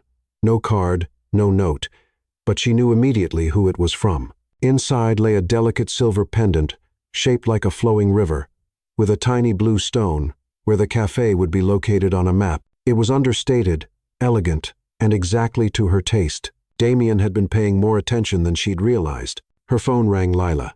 Did you hear the news? Her friend asked without preamble. What news? Damien Knight was in a car accident last night. It's all over the business channels. Serena's heart stuttered. Is he? He's okay, apparently, but they say he's at Miami General. After ending the call, Serena stared at the pendant in her palm. The right thing would be to maintain the professional distance they'd established. Send flowers, perhaps, with a formal note wishing him well. Instead, she found herself driving to Miami General, the security car following discreetly behind. At the hospital, she was initially rebuffed at the reception desk family, only for Mr. Knight until Valeria appeared in the hallway, spotted her, and approached. Miss Brooks, this is unexpected. I heard about the accident. I wanted to check on him. The words sounded inadequate even to her own ears. Valeria studied her thoughtfully. He's in a private suite on the 5th floor, room 527. I'll tell security to expect you. The private room was more like a luxury hotel suite than a hospital room. Damien sat propped up in bed, his laptop open despite a bandage on his forehead and his left arm in a sling. He looked up as she entered, surprise flashing briefly across his face. Serena, I heard about the accident. She stood awkwardly near the door. Are you all right? 3 cracked ribs, a dislocated shoulder, and a mild concussion. He closed the laptop. Nothing serious. Nothing serious? She repeated with a small, disbelieving laugh. Most people would consider that fairly serious. A ghost of a smile touched his lips. I've had worse. An uncomfortable silence fell between them. Serena gestured to the pendant around her neck. Thank you for this. It's beautiful. The cafe reopens next week. It seemed appropriate. His eyes lingered on the pendant, then moved to her stomach, which now showed the slightest curve beneath her dress. How are you feeling? Good. The second trimester is apparently the easy part. She moved closer to his bed. What happened with the accident? Damien's expression darkened. Drunk driver ran a red light. Hit the car on my side. He gestured to his injuries. Could have been worse if not for the vehicle's safety features. I'm glad you're okay. The words came out softer than she intended. He studied her face. Why are you here, Serena? Our last conversation made it clear you preferred professional distance. It was a fair question. Why had she rushed to the hospital instead of sending the appropriate formal well wishes? I don't know, she admitted. It seemed like the right thing to do. Because of the contract? No. She met his eyes. Because, despite everything, I don't actually want you hurt or suffering. Something shifted in his expression, a softening around the eyes. A vulnerability she rarely glimpsed. I have few visitors, he said after a moment. Valeria, my legal team, business associates, no family, no friends. Really, the admission surprised her. For all his wealth and power, Damien Knight was fundamentally alone. No family at all? He hesitated, then gestured to the chair beside his bed. Serena sat, setting her purse aside. My mother died when I was 8. Cancer. His voice was matter-of-fact, but his eyes held old pain. My father was not a kind man, brilliant in business. Abysmal as a parent, he believed emotional attachment was weakness. Affection was earned through achievement, never freely given. That sounds awful, Serena said quietly. It was effective. I built my first successful company at 22, largely to prove him wrong. A bitter smile crossed his face. He died before I could show him what I'd accomplished. Heart attack at his desk, working, of course. I'm sorry. She hesitated, then asked, Is that why you want a child? To prove you can be a better father than yours was? Damien looked surprised by her insight. Perhaps, but also to create something lasting. Companies rise and fall, buildings crumble, but family, he trailed off, then added quietly, family should be forever. Should be, Serena agreed, thinking of her own grandmother, who had shown her unconditional love after her parents died. But it takes work and emotional presence. Something I'm not known for, he acknowledged, a hint of self-deprecation in his tone. Hence the contract, clear boundaries, defined expectations. And yet, here we are, having a personal conversation in your hospital room. Serena couldn't help the small smile that formed. Not exactly what either of us planned. No, he agreed, his eyes holding hers. It's not. The air between them felt charged, the memory of their one night together suddenly vivid and present. Damien broke the tension first. The cafe's everything ready for the reopening? Grateful for the subject change, Serena described the final preparations, the staff she'd hired, the updated menu that honored her grandmother's recipes, while adding contemporary twists. To her surprise, he listened with genuine interest, asking thoughtful questions about her business strategy and marketing plans.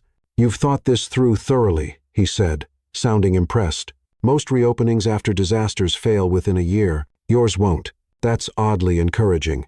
Coming from someone who's seen my financial history, your previous setback was circumstantial, not operational. He reached for a glass of water, wincing as the movement jarred his ribs. Instinctively, Serena moved to help, holding the glass for him. For a moment, their hands overlapped, the simple contact sending warmth through her fingers. Thank you, he said, his voice lower than before. She stepped back quickly. I should go. You need rest. Serena, he seemed about to say something important, then shook his head. Thank you for coming. It was unexpected. Well, I'm carrying your child. I have a vested interest in your continued existence. She tried for a light tone, but the words felt heavier than intended. Is that the only interest you have? The question hung between them, more vulnerable than anything he'd asked before. Serena's breath caught. This was dangerous territory. Acknowledging the undercurrent that had been building between them since their night together. I should go, she repeated, gathering her purse. Get some rest, Damien. I'm glad you're okay. She felt his eyes on her back as she left. Questions unanswered, feelings unacknowledged. 3 days later, Serena was reviewing the final catering order for the reopening when a call came from Dr. Lee's office. Miss Brooks, we've noticed some anomalies in your latest blood work. Nothing alarming, but Dr. Lee would like you to come in tomorrow for additional testing. Fear gripped her heart. Anomalies? What kind of anomalies? Is the baby okay? The baby appears fine on all scans. The nurse assured her, this is likely just a precautionary measure. Dr. Lee prefers to be thorough. After hanging up, Serena stood frozen, one hand protectively covering her stomach. The baby had become real to her, not just a clause in a contract, but a life she already loved fiercely. Without thinking, she dialed Damien's number. Serena, he answered immediately, concern evident in his voice. What's wrong? The fact that he knew something was wrong from just her call told her how rare it was for her to contact him directly. Doctor, Lee wants additional tests tomorrow. Something about anomalies in my blood work. Her voice shook slightly despite her attempt to remain calm. What time is the appointment? His tone shifted to problem-solving mode. 10 in the morning. I'll meet you there. It wasn't a question, and this time she didn't want it to be. Okay, she agreed softly. Serena, his voice gentled. Try not to worry. Doctor, Lee is exceptionally cautious. This is likely nothing serious. I know. She stopped, unwilling to admit how scared she felt. You're not alone in this, he said, seeming to understand her unspoken fear. Whatever happens, we'll handle it together. The we caught her off guard. So different from the clinical, detached language of their contract. This was Damien offering partnership, support, shared responsibility. Thank you, she whispered. That night, Serena could barely sleep, worry gnawing at her despite rational attempts to remain calm. Around midnight, her phone chimed with a text message from Damien. The clinic opens at 8 o'clock at a.m. I've arranged for Dr. Lee to see you first thing. Car will pick you up at 7:30, if that's acceptable. For once, his controlling tendencies felt comforting rather than intrusive. She texted back a simple, "Thank you." His response came immediately. "Try to rest. Stress isn't good for either of you." The concern behind the words warmed something in her chest, something she'd been trying to ignore since their night together. Despite her resistance, despite the contract, despite his sometimes overbearing nature, Damien had somehow begun to matter to her as more than just the father of her child. The realization should have terrified her. Instead, as she finally drifted toward sleep, she felt a strange sense of comfort in knowing she wouldn't face tomorrow's uncertainty alone. In the darkness of her bedroom, one hand resting protectively on her growing belly, Serena finally admitted to herself what she'd been denying for weeks. Her feelings for Damien Knight had grown far beyond the boundaries of their carefully constructed agreement, and that was the most frightening complication of all. Chapter 7. The betrayal. The blood test results had been a false alarm. After a tense morning at Dr. Lee's office, they'd learned the anomalies were simply vitamin deficiencies, easily corrected with adjusted supplements. The relief had momentarily united Serena and Damien, his hand finding hers as Dr. Lee delivered the good news. That small moment of connection had shifted something between them. Over the following weeks, they'd established a fragile truce. Damien was less controlling, Serena less defensive. He attended the Brooksflow Cafe reopening, standing quietly in the background as she welcomed guests and reveled in the successful revival of her dream. The cafe was thriving. At 16 weeks pregnant, Serena had settled into a comfortable routine, managing the business while preparing for the baby. Damien called regularly, their conversations gradually extending beyond pregnancy updates to genuine exchanges about their days. She was almost happy until the envelope arrived. Lila had brought it to the cafe during the lunch rush, a thick manila envelope that had been delivered to Serena's old address. Probably just junk mail, her friend had said. Hours later, alone in her office, Serena finally opened it. Inside were photos, dozens of them. Photos of her entering doctor appointments, shopping for groceries, meeting with suppliers, opening the cafe each morning, and accompanying the photos, a detailed report of her daily movements for the past month times, locations, people she'd met with. Her hands trembled as she flipped through pages of surveillance notes. The level of detail was chilling. What she'd ordered at restaurants, conversations overheard in public places, even notes about her sleeping habits based on when lights went on and off in her apartment. At the bottom of the last page, a simple signature. Knight Enterprises Security Division, Weekly Surveillance Report. Serena felt physically ill. This wasn't protection. This was invasion, every moment of privacy violated, every movement tracked and documented. Without thinking, she grabbed her keys and drove straight to Damien's office tower. The security guards recognized her immediately, allowing her up without the usual verification process. Valeria looked up in surprise as Serena stormed past her desk. "Miss Brooks, Mr. Knight is in a meeting." Serena pushed open his office door without knocking. Damien sat at his desk with two men in suits, all three looking up in shock at her entrance. "Gentlemen, excuse us," she said, her voice shaking with barely controlled rage. To her surprise, Damien immediately nodded to the men. "We'll continue this tomorrow." Once they were alone, she slammed the surveillance report onto his desk. "Explain this." Damien glanced at the papers, his expression carefully neutral. "Where did you get these?" "They were sent to my old address." "Is that really your first question?" "Not, 'I'm sorry for violating your privacy,' or 'I apologize for having you followed despite promising not to.' These reports were never meant to reach you," he said, as if that somehow made it better. "So it's fine to spy on me as long as I don't find out about it?" Serena's voice rose. "There are notes about my shower routine in here, Damien. Detailed observations about what time I turn my bedroom lights off." He stood, circling his desk. "The security team is thorough. It's their job to monitor for potential threats and ensure your safety. This goes far beyond security concerns." She flipped to a particularly disturbing page. "Subject appears emotionally agitated after phone call. Consumed entire pint of ice cream while watching television. That's not security. That's stalking." "I instructed them to be comprehensive," Damien admitted. "Perhaps they were overzealous in their reporting." "Overzealous?" Serena laughed bitterly. "You had people watching me in my most private moments. People documenting my emotional states, my eating habits, my conversations with friends. For your protection." "No." She cut him off sharply. "Don't insult me by pretending this was for my benefit. This was about control your need to know everything, manage everything, own everything." Something hardened in his expression. "I have enemies, Serena. People who would use any vulnerability against me. You and the baby represent such a vulnerability. We're not possessions to be guarded. We're people." She pressed a hand to her growing bump. "I trusted you, despite the contract, despite your controlling tendencies.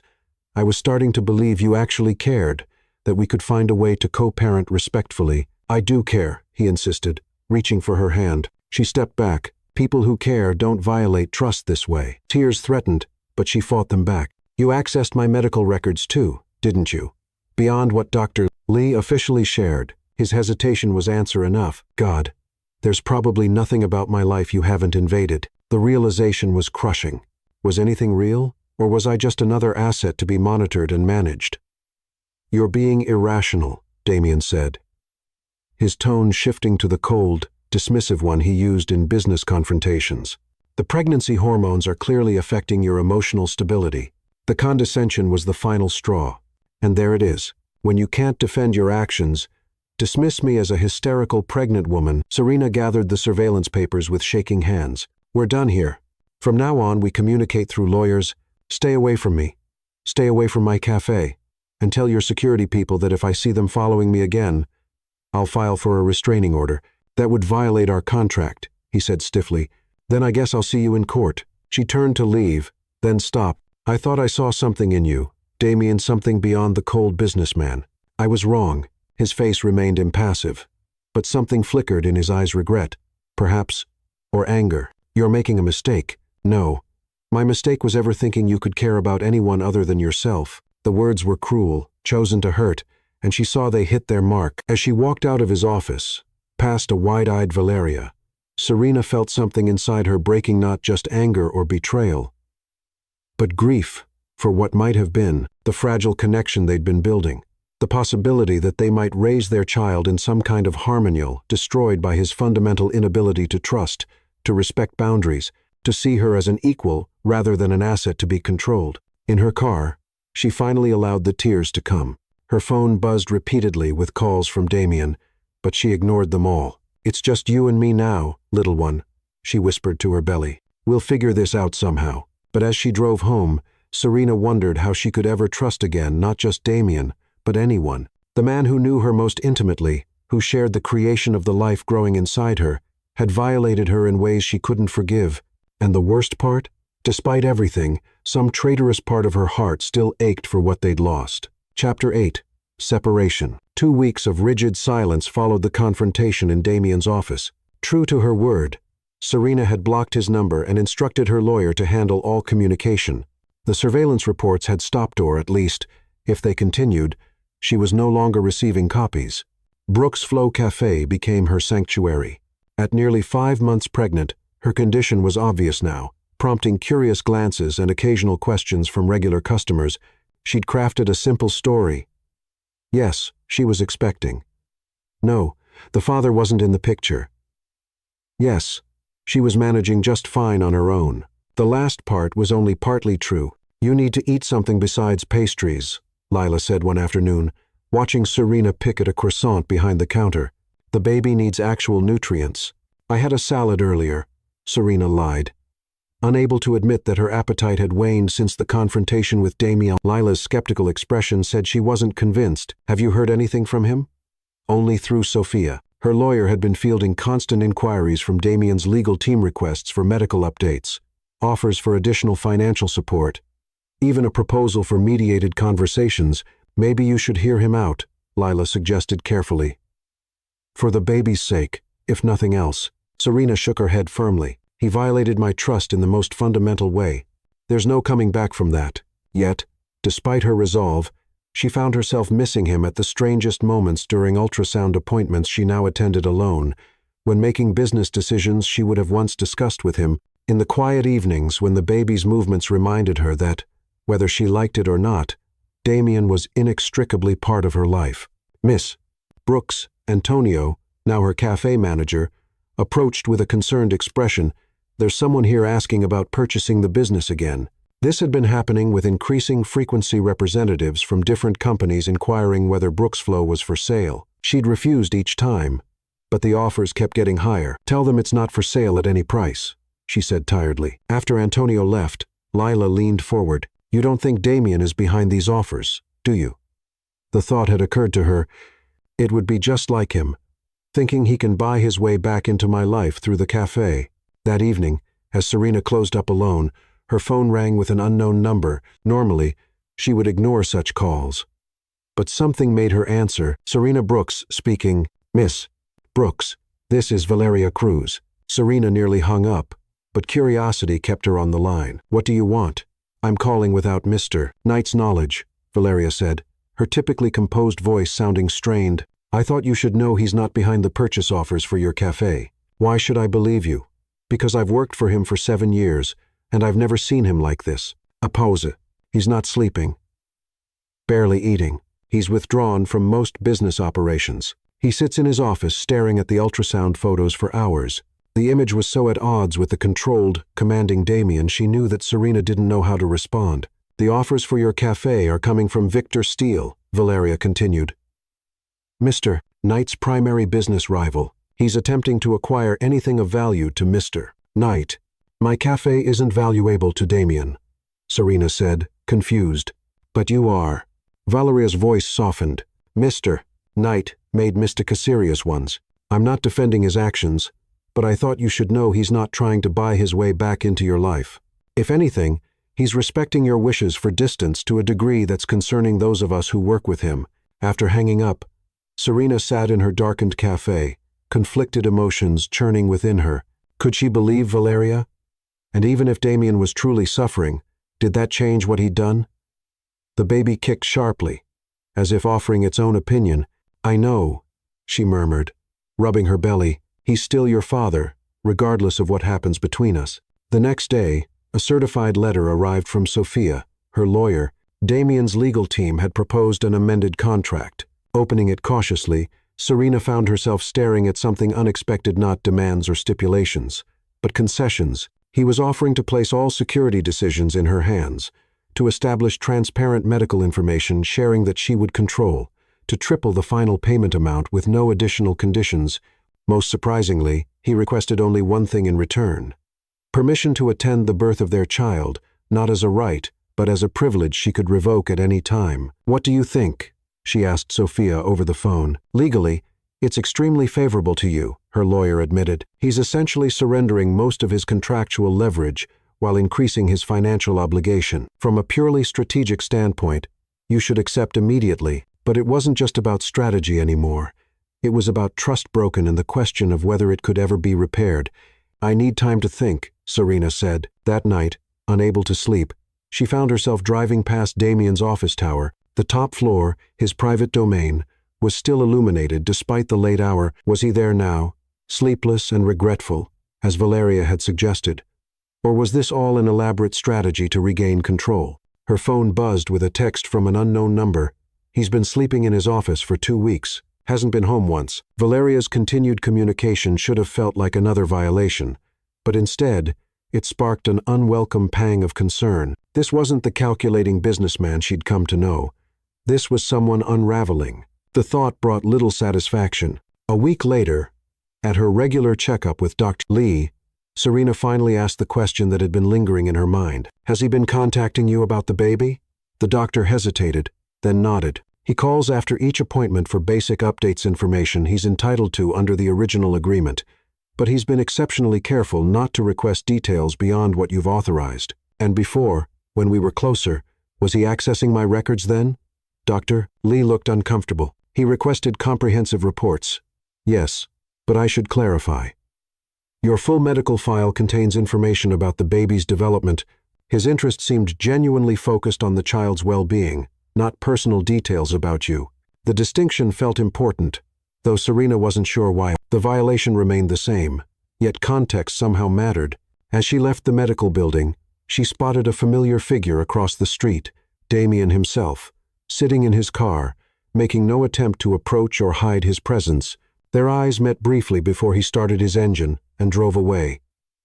Respecting her demand for space, even while clearly desperate for some connection to the pregnancy, the glimpse of him thinner than before, with dark circles visible even from a distance, left her unsettled. This wasn't the behavior of someone trying to control her. This was something else entirely. That evening, after closing the cafe, Serena sat alone with her laptop, finally opening the document she'd been avoiding. The full surveillance report. Reading it carefully now, without the blind rage of her initial discovery, she noticed nuances she'd missed before. The observations weren't focused on controlling her movements or monitoring her personal life. They detailed potential security threats, noting individuals who lingered too long near her apartment, cataloging unfamiliar vehicles, identifying moments when she might be vulnerable to approach by strangers. One note, in particular, caught her attention. "Subject appears distressed after phone call. Recommend no intervention but increased monitoring for potential health impacts on pregnancy."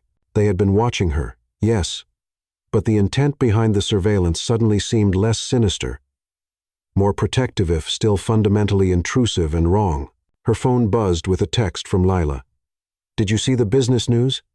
Damien Knight stepped down as CEO today, temporary leave of absence. They're saying health reasons." Alarmed, despite herself, Serena searched for news articles. Every business publication was running the story. The famously driven Damien Knight stepping back from the company he'd built from nothing. The timing, just weeks after their confrontation, couldn't be coincidental. Was this what rejection did to a man who had never experienced it? Or was something else happening, something genuine and painful that she'd been too hurt to see? The baby kicked again, more insistent this time. "I know, little one," she whispered. "It's complicated." She found herself picking up the phone, staring at Damien's blocked number. One tap would unblock it. One call might answer the questions swirling in her mind. Instead, she set the phone down and closed her eyes. Trust, once broken, couldn't be repaired with a single conversation or even an amended contract. Whatever was happening with Damien's genuine remorse or calculated manipulations, she needed to protect herself and her child from further emotional upheaval. Yet, as she placed her hands on her growing belly, feeling the life they'd created together, Serena couldn't silence the small voice wondering if isolation was truly protection or just another form of pain for her, for Damien, and for the child who would be born into their complicated legacy. "We'll figure it out," she promised the baby. Somehow, but the path forward remained as unclear as ever, the separation between what was and what might have been growing wider with each passing day. Chapter 9. Transformation. 3 months had passed since the confrontation in Damien's office. At 7 months pregnant, Serena had settled into a new rhythm, managing the increasingly successful cafe, preparing for the baby, and navigating the strange limbo of her relationship with Damien. They hadn't spoken directly, but the rigid separation had gradually softened. After careful consideration, she'd accepted his amended contract, though she'd added her own stipulation. Any security measures would be discussed openly, with final decisions resting with her. His acceptance had been immediate. Through their lawyers, they'd established a communication system for pregnancy updates. Serena would send weekly summaries, and Damien would respond with any questions, always careful to keep his inquiries relevant and respectful. It wasn't perfect, but it was progress. "You're looking good, doctor," Lee said during Serena's checkup, reviewing the latest scans. "The baby is developing perfectly. Have you been thinking about your birth plan?" Serena nodded. "I'll deliver here with you attending. I want an epidural if needed. And I've decided that Damien can be present if he still wants to be." The doctor smiled.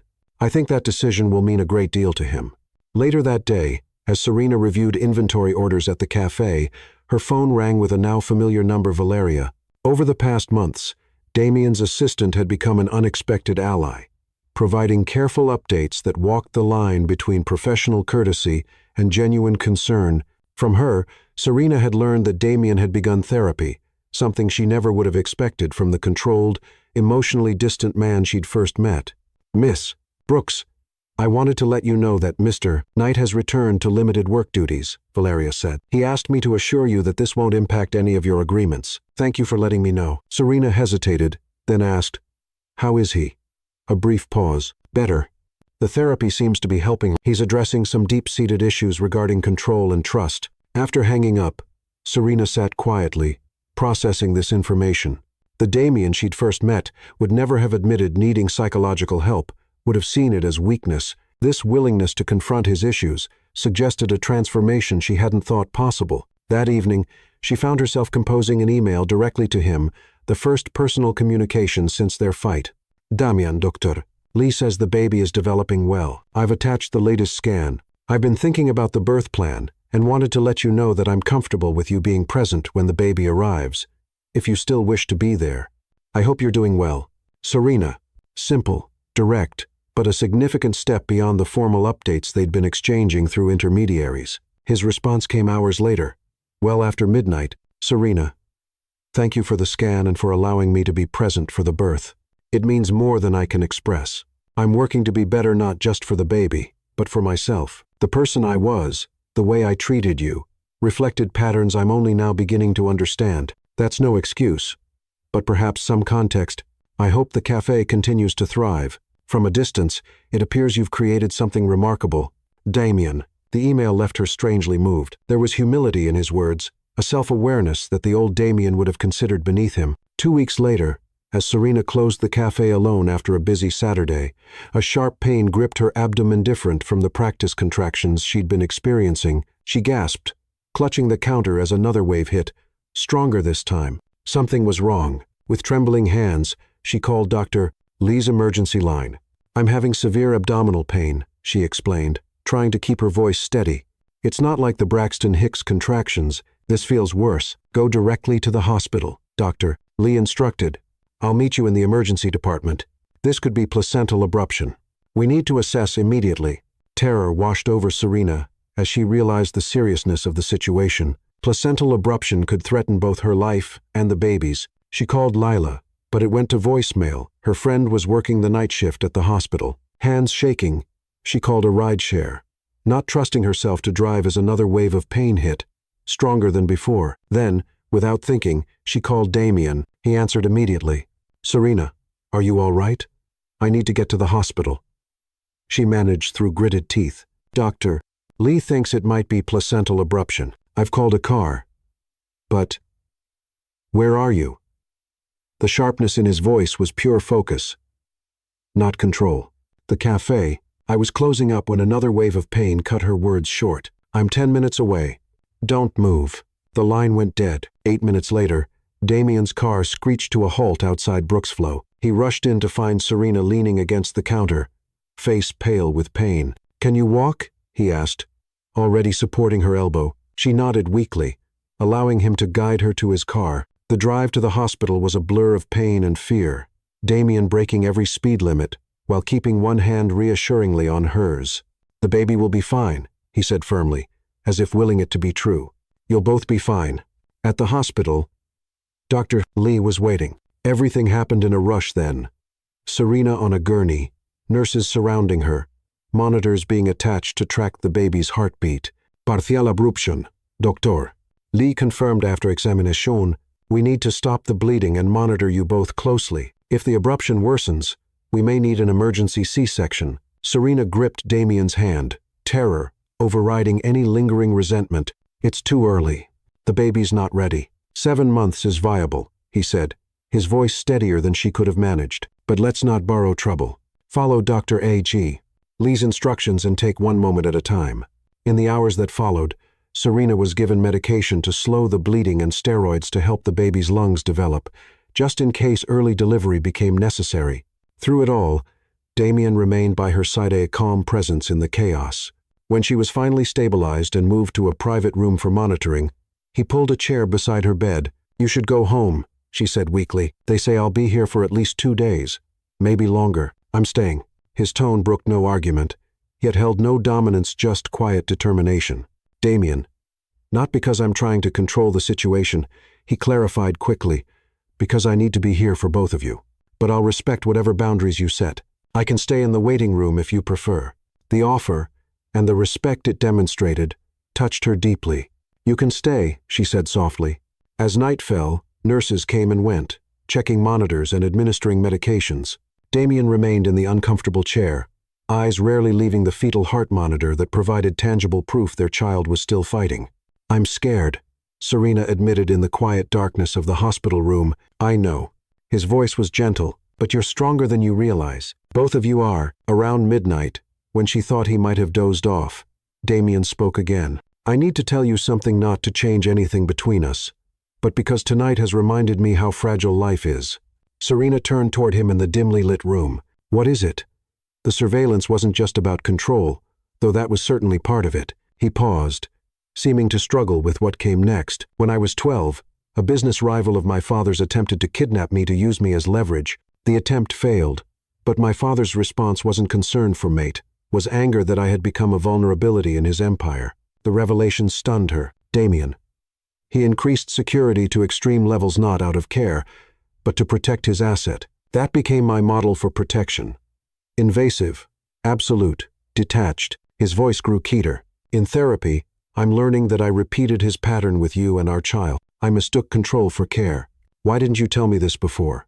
I've never told anyone. The admission hung in the air between them. My father insisted the incident be buried. Knights don't show weakness, he said. I've carried that philosophy my entire life. Serena reached for his hand in the darkness. That doesn't excuse the surveillance, but it helps me understand. I'm not asking for forgiveness, he said quickly, just understanding, and a chance to do better for our child. As dawn broke, Dr. Lee returned with cautiously good news. The bleeding had stopped, and the baby's vitals were strong. We'll keep you here for at least another day, she told Serena. Complete bed rest for 2 weeks after discharge, then limited activity until delivery. The cafe. Serena began worriedly. Can run without you for a few weeks, Damien said. Your health and the baby's come first. For once, his authoritative tone didn't bother her. This wasn't about control, but about genuine concern, something she was finally learning to distinguish. Later that morning, Lila rushed in, still wearing scrubs from her night shift. I just saw your name on the patient list. What happened? As Serena explained, she noticed her friend's evaluating gaze shifting between her and Damien, who had stepped aside to give them privacy while remaining within sight. So, he's back in the picture? Lila asked quietly. I don't know what he is, Serena admitted. Right now, he's just here when I needed someone. He hasn't left that hallway all night, Lila observed, not demanding anything, just waiting like he's standing guard. The image struck Serena forcefully. Damien, who controlled billion-dollar deals and commanded a corporate empire, reduced to sentinel duty in a hospital corridor, not commanding, not controlling, but simply present, available without imposing. It was perhaps the most profound evidence of his transformation. When Lila left, promising to check on her after some sleep, Damien returned to the room with a cup of ice chips, the only thing Serena was allowed until further evaluation. Thank you, she said, meaning more than just the ice, for coming when I called, for staying. He nodded, understanding the deeper gratitude. I told my therapist once that I wanted to learn the difference between protection and control. This feels like a practical exam. The small joke surprised a laugh from her. How do you think you're scoring? That's not for me to judge. His eyes met hers. but I'm trying. As afternoon faded into evening, with the immediate crisis downgraded to cautious monitoring, Serena found herself watching Damien. The haunted expression he'd worn through the night had eased, but there remained a vigilance in him, quiet, constant awareness of her needs and the baby's status. This wasn't the calculating businessman who had offered her a clinical contract, nor the controlling figure who had violated her privacy. This was someone newer, perhaps someone who had been buried beneath layers of defensive armor all along. You should get some real rest, she told him. Go home, shower, sleep in an actual bed. I'm fine here, he insisted. Damien, she said gently. I'm stable. The baby's stable. We'll still be here when you get back. He hesitated, clearly torn between the need for rest and reluctance to leave. You'll call if anything changes anything at all. I promise. After he left, extracting multiple assurances from both Serena and the nursing staff, she lay back against her pillows, one hand resting protectively on her belly. Your father is a complicated man, she told the baby softly, but he's trying to be better for both of us. The baby kicked in response, strong and reassuring. Like its parents, their child was a fighter, resilient, determined, unwilling to surrender to circumstances beyond its control. Perhaps that was the legacy worth passing on. Beyond wealth or business empires or even genetic traits, the capacity to transform, to grow, to become better than the patterns that shaped you. It was a legacy Serena realized she wanted to share with Damien, whatever form their relationship might ultimately take. Chapter D's. Reconciliation. The 2 weeks of mandatory bed rest following Serena's hospital stay had been both frustrating and enlightening. Frustrating because she was accustomed to independence, to managing her cafe and preparing for the baby on her own terms. Enlightening because Damien's behavior during this period revealed just how much he had changed. He hadn't tried to move her to his penthouse or hire around-the-clock nurses, as the old Damien might have done. Instead, he'd asked what she needed and provided it, without overstepping grocery deliveries scheduled at her request. A temporary manager for the cafe who reported directly to her, a medical alert system she could activate if needed. Most surprising was his physical presence, visiting daily but never staying longer than she seemed comfortable with, bringing work to do in her living room while she rested, but leaving whenever she needed privacy. The doctors say the danger has passed, Serena told him one evening as they shared a quiet dinner he'd brought from her favorite Cuban restaurant. I can return to limited activity starting tomorrow. Damien nodded, relief evident in his expression. That's excellent news. What kind of limitations? No heavy lifting, no extended periods on my feet. She rubbed her belly, now quite prominent at nearly 8 months. I can supervise at the cafe but not work shifts. Reasonable restrictions. He hesitated. Would you like me to continue arranging coverage for the hands-on work? The question was carefully phrased, an offer, not an assumption, another sign of his ongoing transformation. Yes. Actually, that would be helpful. Serena studied him across the table. You've been different since that night at the hospital. I've been trying to be. He set down his fork. My therapist says change isn't a destination but a process. Some days I'm better at it than others. The vulnerability in this admission touched her. You've never struck me as someone who accepts personal limitations easily. I don't. A ghost of a smile crossed his face. But nearly losing, he stopped abruptly. Nearly losing what? Damien met her eyes directly. You. Both of you. That night in the hospital clarified what matters. The simple truth in his words hung between them. Whatever their complicated past, whatever terms they'd negotiated and renegotiated, the reality remained. They were connected irrevocably by the life they'd created together. I should go, he said, sensing the weight of the moment. You need rest. At the door, he paused. There's something I'd like to show you tomorrow, if you feel up to it. Nothing strenuous, I promise. Curious, Serena agreed. The next day, Damien arrived with a wheelchair. Dismissing her protests with uncharacteristic humor, doctor's orders for limited activity. This doesn't count as walking. He drove them to an unfamiliar part of the city, finally stopping before a modern building with large windows and a discreet sign, Knight Family Foundation. What is this? Serena asked as he helped her from the car. Something new. He wheeled her inside to a bright, welcoming space where several staff members greeted them warmly. The foundation focuses on supporting single parents and children in crisis, Damien explained as they toured the facility, particularly those impacted by natural disasters. Serena took in the thoughtfully designed space childcare rooms, counseling offices, career development centers, even a teaching kitchen. When did you start this? The idea came during my leave of absence. He paused before a wall of photographs, showing families rebuilding after hurricanes. I realized I had the resources to prevent others from facing the kind of desperate choice you were forced to make. The implication stunned her. This entire organization existed because of her story, because Damien had recognized the systemic vulnerabilities that had led her to their arrangement. The teaching kitchen, she said softly, understanding dawning. That's why you asked about my cafe recipes last month. He nodded. We're offering culinary entrepreneurship programs for parents looking to start small food businesses. Your expertise would be valuable whenever you're ready to share it. It wasn't manipulation or an attempt to buy forgiveness. It was something more profound, Damien channeling his resources and influence to address the root causes that had brought them together. This is remarkable, she said, genuinely moved. It's a start. He shrugged, slightly uncomfortable with praise. The foundation has a separate board and funding structure from Knight Enterprises. It will continue regardless of what happens between us. The distinction was important. This wasn't leverage or obligation, but genuine transformation of pain into purpose. Back at her apartment, Serena found herself seeing Damien with new eyes. The controlling businessman remained in some way his attention to detail, his strategic thinking, his drive to create solutions, but those traits were now directed towards something beyond himself, beyond mere wealth accumulation or empire building. Thank you for showing me the foundation, she said as he helped her back to her couch. It means a lot that something positive could come from our complicated beginning. Damien sat in the chair across from her, his expression thoughtful. I've been thinking about beginnings lately, and second chances. Oh? Serena prompted. He leaned forward slightly. I know I have no right to ask for more than the co-parenting arrangement we've established, but these past weeks have made me realize that I want more than just cordial interactions for the sake of our child. Her heart quickened. What are you saying, Damien? I'm saying that I care for you not as the mother of my child, not as a business arrangement, but as a woman I've come to deeply respect and admire. His voice remained steady, but she could see the effort it took. I'm not asking for an immediate response, just the chance to see if there might be a path forward for us beyond the contract.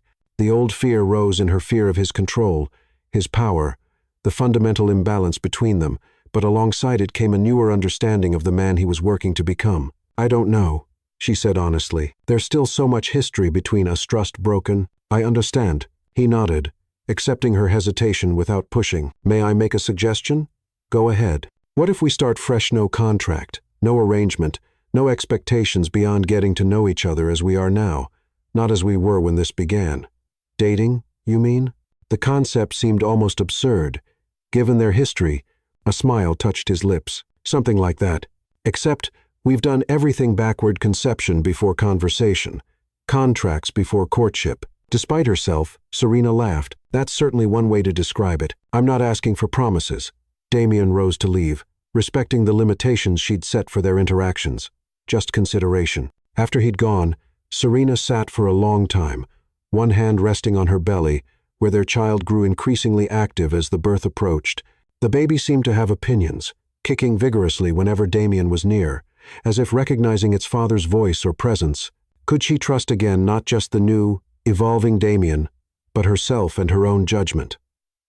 The next day, she decided to visit the cafe.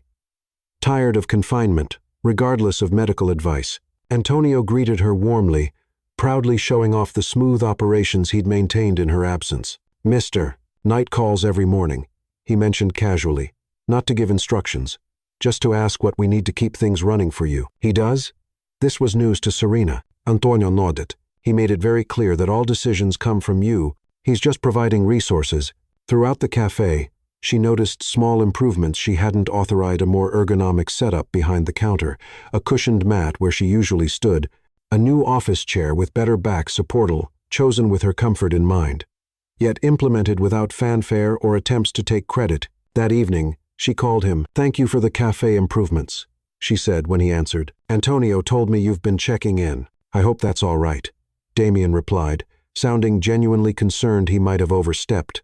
I tried to respect your authority while supporting the staff. It's more than all right. It's exactly the kind of help I needed. She took a deep breath. About your suggestion yesterday, yes? The hope in his voice was unmistakable. I think we could try starting fresh.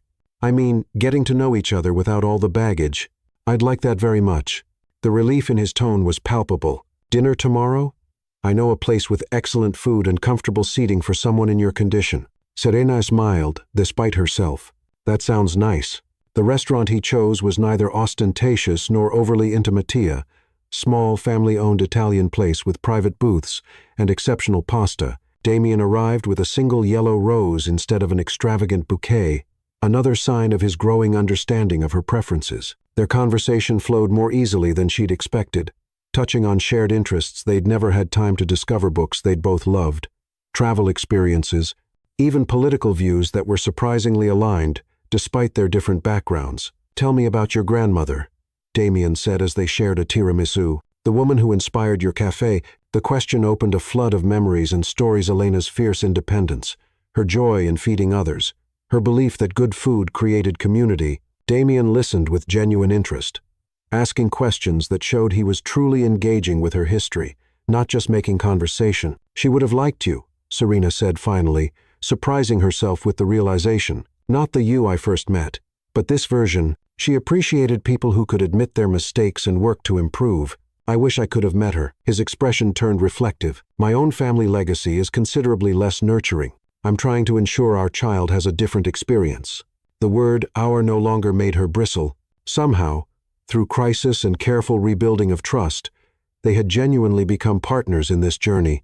As weeks passed and her due date approached, their cautious reconnection deepened. Damien continued to respect her independence, while offering support that was increasingly welcome. They attended birthing classes together, laughing at the instructor's surprised expression when they explained their unusual situation. "We're figuring it out as we go," Serena told the confused woman. The nursery in Serena's apartment took shape with careful collaboration, Damien providing resources, but Serena making design decisions, both of them assembling furniture late into evenings filled with conversation and growing companionship. One night, as they finished setting up the crib, Damien sat back on his heels, an expression of wonder crossing his face. "What is it?" Serena asked, noticing his sudden stillness. "I just realized I'm actually looking forward to 3 o'clock of feedings and diaper changes." He shook his head, bemused. "If you had told the man who first proposed our arrangement that he'd feel this way, he wouldn't have believed it." Serena smiled. "Neither would I, honestly." As she walked him to the door that night, their hands brushed, then linked. The simple contact sent warmth through her that had nothing to do with their original night together and everything to do with the journey they'd traveled since. Damien hesitated at the threshold. "May I?" he asked softly. Understanding his request, Serena nodded. His kiss was gentle, questioning rather than demanding, giving her every opportunity to pull away. Instead, she leaned closer, allowing herself to acknowledge what had been building between them for weeks, not just reconciliation, but something new and tender. When they separated, his eyes held a vulnerability she'd never seen in the controlled businessman she'd first met. "I'm falling in love with you," he said simply.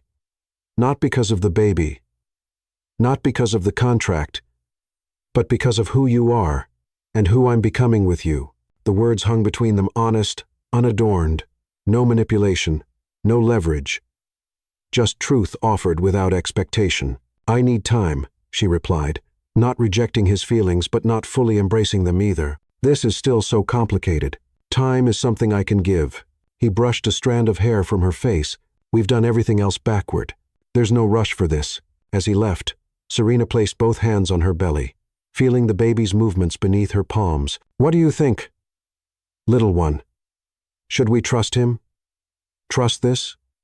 The baby kicked firmly, as if in answer. That night, alone in her apartment but no longer feeling truly alone, Serena realized the greatest transformation wasn't Damien's shift from controlling billionaire to mindful partner, or even her own journey from desperate cafe owner to confident mother-to-be.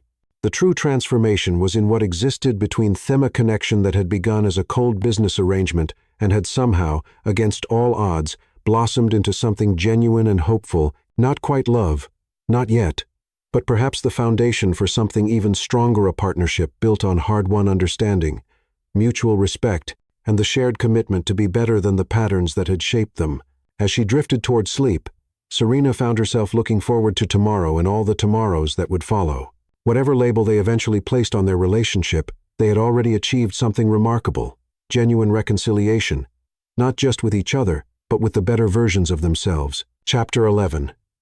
New Beginning. "It's time," Serena said calmly into the phone, one hand pressed against her lower back as another contraction built. "My water just broke. I'm on my way." Damien's voice held controlled urgency.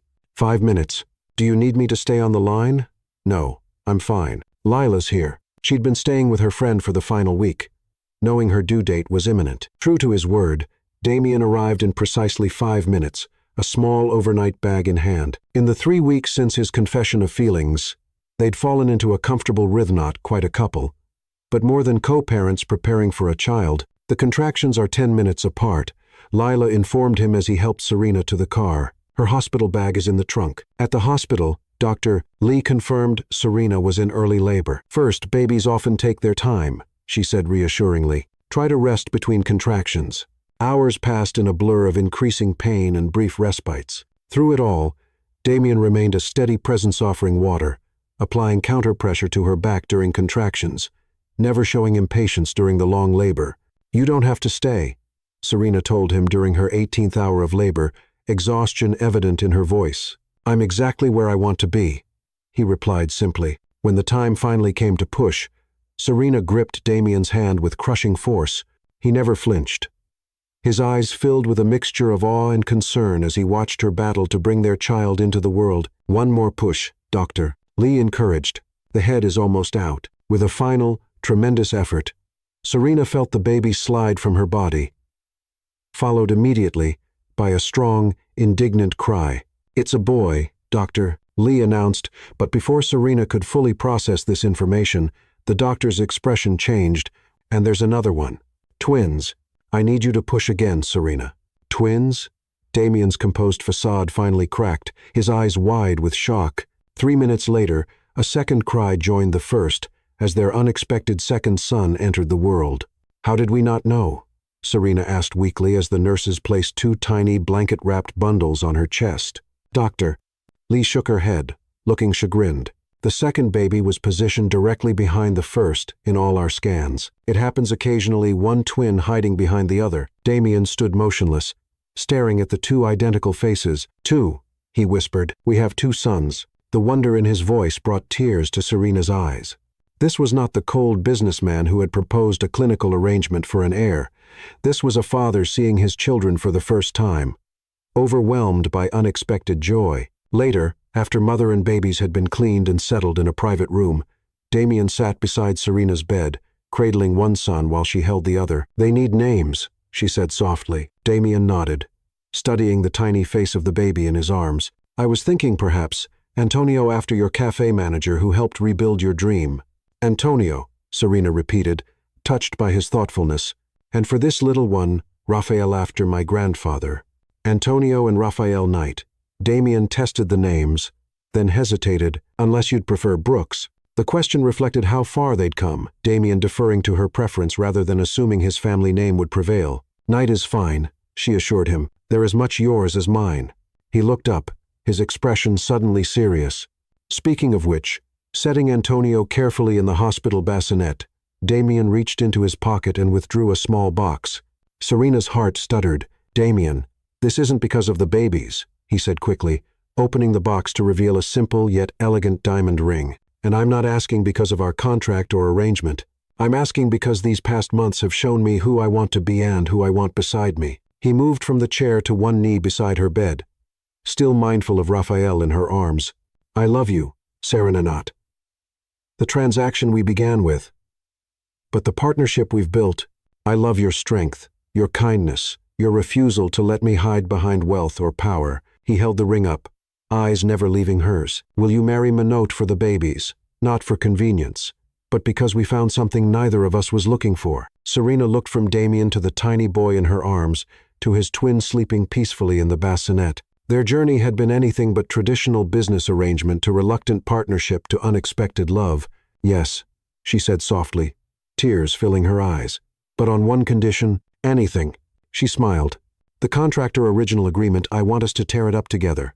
A fresh start, with no legal obligations between us except those we choose freely." Damien's answering smile was radiant. "I'll have Valeria bring it tomorrow. It's time we replaced it with something better." As he slipped the ring onto her finger, then gently adjusted Raphael's blanket, Serena marveled at the path that had brought them here from a hurricane's destruction to the creation of a family. None of them had anticipated what had begun as a cold, clinical transaction had transformed into something neither of them could have imagined. A new beginning built not on obligation or necessity, but on hard-won trust and genuine love. Chapter 12. Full circle. 1 year later, Brooks Flow Cafe buzzed with activity as staff transformed the space for a private event. White flowers adorned every surface, fairy lights twinkled from the ceiling, and the aroma of Elena's special recipes filled the air. In the small office, Serena stood before a mirror in an elegant ivory dress. Her grandmother's sapphire pendant something, blue hanging at her throat. A soft knock preceded the entrance of a young woman carrying 2 identical baby boys in matching suits. "The little gentlemen are ready," she announced, handing Raphael to Lila and Antonio to Serena. At 1 year old, the twins had Damien's gray eyes, and Serena's dimpled smile, a perfect blend of their parents. "There's my beautiful family," Sophia, now a friend, appeared in the doorway. "Everyone's ready." Serena took a deep breath. "I never imagined getting married in a cafe, not just any cafe," Lila reminded her. "The place where everything began and ended and began again." Brooks Flow had expanded into a small chain across Miami, with profits partially funding the Knight Family Foundation's culinary training programs. What had once been Serena's solo dream had evolved into a shared vision of community support. A melody began playing, signaling it was time. Lila took Antonio from Serena, prepared to walk ahead with both boys. The cafe had been transformed, with white chairs facing an arbor woven with flowers, beneath which Damien waited. His eyes found hers immediately, and the emotion on his usually controlled face brought tears to her eyes. As Serena walked toward him, Damien's eyes never left hers. This was not the businessman who calculated every move, but the man who had learned to lead with his heart. When she reached him, he took her hands, his voice low, "From collateral to forever. I never believed in fate until a hurricane brought you to my office." The ceremony was brief but meaningful. Damien spoke of transformation and second chances, Serena of resilience and unexpected gifts. As they exchanged rings, the twins babbled happily from Lila's arms. At the reception, as they swayed together for their first dance, Serena rested her head against Damien's chest. "Happy?" he asked softly. "Beyond what I thought possible," she admitted. "When I signed that contract, I thought I was trading away my future for financial security. I never imagined I was actually stepping into a better one." "The contract," Damien mused. "I had it framed, you know." Serena looked up in surprise. "You what?" "The torn pieces, in a shadow box. A reminder that sometimes our most carefully constructed plans lead to something far more valuable when they fall apart." Over his shoulder, she could see the twins being fussed over by Sophia and Lila, their tiny hands reaching for the centerpiece flowers. "My father believed children should be seen, not herd-controlled rather than celebrated," Damien said, watching them. "Our boys will grow up knowing they're loved for who they are, not what they achieve." Before they cut the cake, Damien addressed their guests. "The Knight Family Foundation is establishing a disaster recovery fund, specifically for small business owners affected by hurricanes and other natural disasters. Starting with a $10 million initial investment, the fund will provide interest-free loans and grants to help people rebuild without making the kind of desperate choices circumstance forced upon Serena." Later, as the celebration wound down, Serena stood with Damien at the cafe's entrance, watching their twins sleeping peacefully in Lila's arms. "What now, Mrs. Knight?" Damien asked, his arm warm around her waist. "Now we live," she said simply, "not according to a contract or a business arrangement or even societal expectations, just authentically, day by day." Outside, Miami's lights glittered against the night sky. Serena thought of the desperate young woman who had once stood in the ruins of her cafe, believing her dreams destroyed beyond repair. If she could have glimpsed this future, not just the restored business, but the family, the love, the purpose that had emerged from tragedy, would she have believed it possible?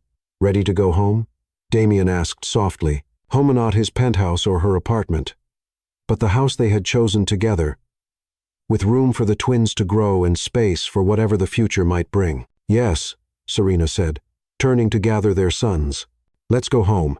As they left the cafe that had witnessed both their lowest moments and highest triumphs, Serena felt a sense of completion. The hurricane that had destroyed her first dream had ultimately led her to a greater one, just rebuilding a cafe, but building a life rich with purpose, partnership, and love.